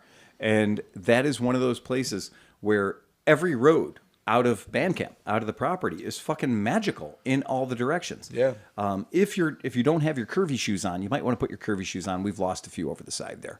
So just make sure you're aware that this is not a place for people that don't And have it's shoes. not beginner roads. A lot of them are like blind turns to the left and cresting hills to the right. And it's kinda how they live fucking- And down they do there. a lot of fracking in that area, so there are a lot of big trucks Yes, that there are are. rolling through there. So Yeah. you got to watch out for that. Really cool event. If you like the scooter rally kind of thing, then it's going to be real. It's going to be cool for you. If you just want to go have a good time, hang out with a bunch of weird people, you do have to register though. So the reason I wanted to bring this up is just don't fucking show up at the goddamn door. Please. This is a society, Donnie. We have rules. They're not kidding, man. The first year I went, a couple years ago, I had not registered because I was convinced to go very late. Yeah. And I had to prove that I knew like 37 people and Yeah. had sex with at least 2 before Yeah. they let me in They're without like, registering. we know Phil, and they're like, that's not enough. Yeah. Right. They're like, everybody here knows Phil. What else you got? I mean, I don't think it. I don't That think having, pass worked 20 years Do you ago. know anybody from Canada? I don't- Do you know anybody from Canada? I don't think having sex with Pittsburgh Paul really counts. Right. Name 5 Canadians who are here. Who are here? What's going to Trevor be Green, interesting? his friend. So now it's PVSC and Pittsburgh Vintage Scooter Club. and Yep. Buffalo. Yep. And the Snakes are in on it Snakes now. are in on it. So it's like it's become this almost national thing. And also, it is the official Lambretta Rally. Lambretta Rally. So it is the official Lambretta Man, Rally. they're giving away a fucking nice bike, man. Did And you see it? they're giving away a Sprint. Yeah. They're giving away a real, honest to God, real vintage motor scooter. So that's pretty neat I for the kinda raffle. want that pretty you should bad. want that. It's a really Yeah. cool bike. So- Dan, is your Lambretta going to be ready in time? Maybe not. Come on, man, it's a national gonna bring rally. it. He's gonna do like all the old hot rod guys do and bring the work in progress. He's going to to bring the- it. oh, he's going and to do a Sean. trick. He's going to do a Sean Stevens. I don't think it's even a Sean Stevens. There's 90 cocksuckers that do that shit. Yeah, I know all kinds of people that show up. I'm gonna to the rally. rebuild my motor and I'll be ready for Sunday. Yeah, Just bring it. Let Tom fix it. No. I- Phil has put a 1 hour rule on everything. Yeah, I that work is on. exactly right. Yeah, because Tom's $120 an hour. If you're not ready to pay to play, don't show up. Well, Yeah. he is on vacation, His- so he'll take other forms of payment. That's also true, but I always remind people, I'm like, if Tom's working on your shit, that's $120 an hour. Yeah. Like, why should he There- take any less based on location? Phil will have the card reader Yes. out. Yeah. And after the first hour and the stopwatch, Yeah, it's an hour. It's another hour to continue. My Venmo is strong, but I don't want to see him or John or anybody. I hate when I see people that are supposed to be having a good time, and they're like sweating it. right. And And I'm who's gonna have our cocktails ready when we come back if they're not in Exactly. the fucking kitchen? Right. So the idea is, I get it, and that's honestly, that's why I bought 2 fucking Colemans. Yeah. Is because I can just be like, dude, take the Coleman, right? Yeah. Because the idea is, I want everyone to have a good time. I want everybody to have a lot of fun. Yeah. But I also don't want to be like, oh my god, I'm compelled to go work on this thing because I want this guy to have a great time. Hey, you want that guy to have a great time? Throw him a Coleman. And next year he'll show up with a Coleman. For 2 years, I've had a Bajaj, and I'm like, well, I'm going to put the knobby tires Yeah. on it, and the fog lights and everything else. And this year, like, we're coming down to the wire, and I'm like, you know what? I'm just going to kickstart the Coleman. Do you know what? They're fucking. We're going to bring 3 buddy scooters Yeah. with us. We're going to bring 2 Colemans. We're going to be set up. Yeah. And as long as I have something around the place on, I don't ever need to take a hot lap ever again. I've got 4 fucking Mexicana trophies. Cocktail in one hand. Yeah, that's it, man. I'm going for a speed record. Yeah, I'm going that's for- the You're joke. going to be racing. I'm going to get a quarter mile on grass world's record. What's Speed the kid's record. name? Neil? They're all. I don't know, that 200cc Lambretta. I mean, we were doing Yeah. 65 Yeah. full fucking chat last Yeah. year. It was fun. There are people that take it way Do too you have the seriously. address? Do you have their address for that in case anybody's interested? Because we have mentioned the name, but we Bandcamp? have and the everything else. We just have not mentioned where to Yes. go to if you want to register. Here's you go. You want to register? Pittsburgh Vintage Scooter Club, PVSC. What the? Bandcamp. How much to rent? Tom for 120 an hour. $120. Honestly, same price as Look, downtown. but they want to Yeah. know. They're only going to pay. Does the carpet match the drapes? Shaved clean. There's nothing better than a finely yarn scrotum. Finally shown Tom. That shit gets itchy. Thanks to our old sponsor, Naked Balls. Ball shavers. If you like your balls shaved, you'll like Right. ball shavers. We had Yeah. the clam scaper. Now we got the Tom shaper. The Tom Shaper. Well, I do need something for this because it's actually a little shaggy. Oh my. My hair is almost as long as Johnny Mac's. Yeah, that is there. But the thing with Bandcamp is, it is generally speaking, it's a really good time. We have a lot of fun, and if you're into it, or if you're even, What are the dates they were asking? Yes, it is the June 14th weekend. There you go. So it is the weekend of June 14th. That is also my 56th birthday. Yay! Every once in a while, the actual event of Bandcamp lands on my birthday proper, and this is one of those years. So it's super fun. Yeah. So that's a thing. 27. I can't believe you're only 27 years old. I know, it's shocking, isn't it? Yeah. So I have breaking news. Yes, please. Breaking news. So if you remember, I Yes. told you guys, besides the road rage fight I got into, Yes. the following week, Yes. I witnessed the truck go off the road with the Yes, you drunk did. guy. With the drunk guy, yeah. So just to recap real quick, I was going to work 7 in the morning. Dude in front of me was swerving like Hammertown, like 2.8%, like in his bloodstream, hammered. Yeah. And the road we're on goes up and down, like, just like insanely up and down. And so I realized that every time he'd go down, he'd also be in the left lane. Oh, really? like Go down and left. completely in the left Yeah. lane, and then overcompensate to the right, almost hit mailboxes, come back to the left. It was a fucking disaster, right? Right. And so I back off because I'm like, well, I don't want to get involved in this dude's fuck up, right? Yeah, for real. But then we get to these big hills, and I look, and now I've backed off enough that I'm cresting the hill behind it, so I can see what's coming and see him down there. Oh, yeah. He's going up the wrong side, and a pickup truck is coming, and I'm like, oh, fuck. And they miss each other by like a millimeter, right? Yeah.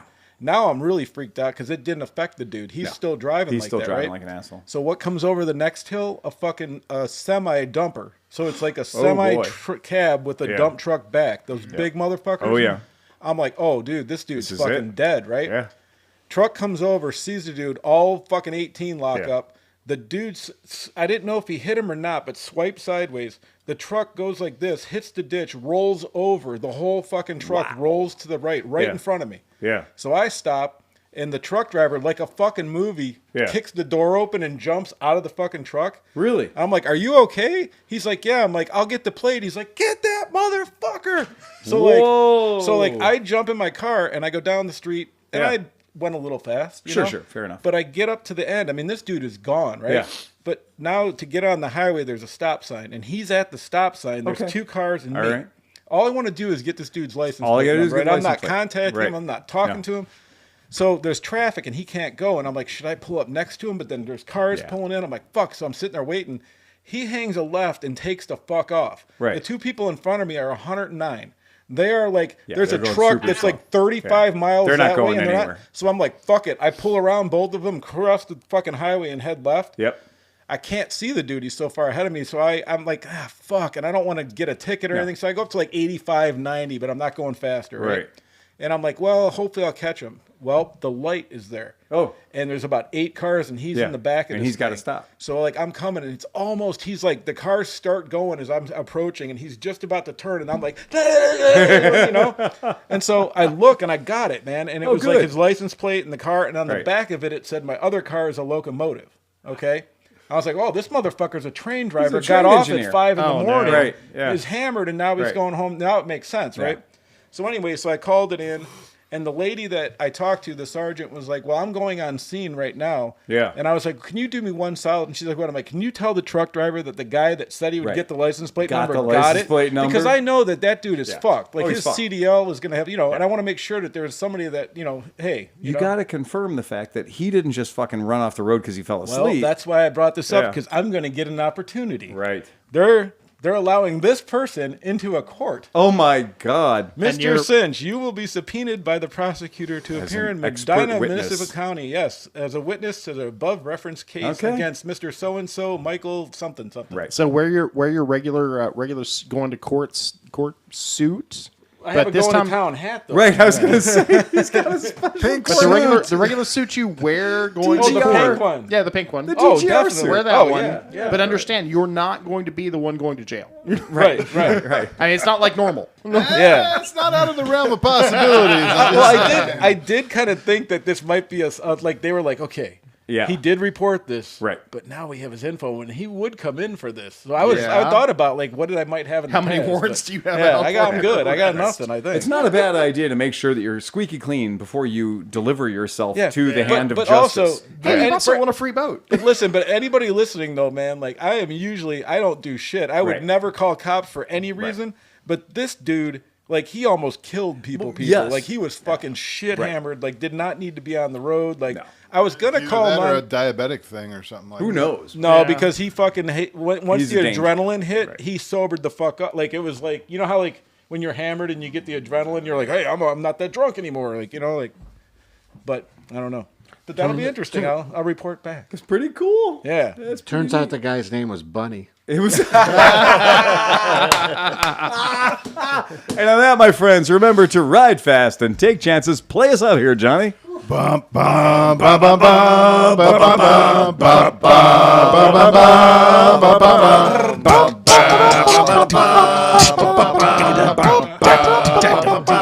Eject, get us out of here. Hit the red button.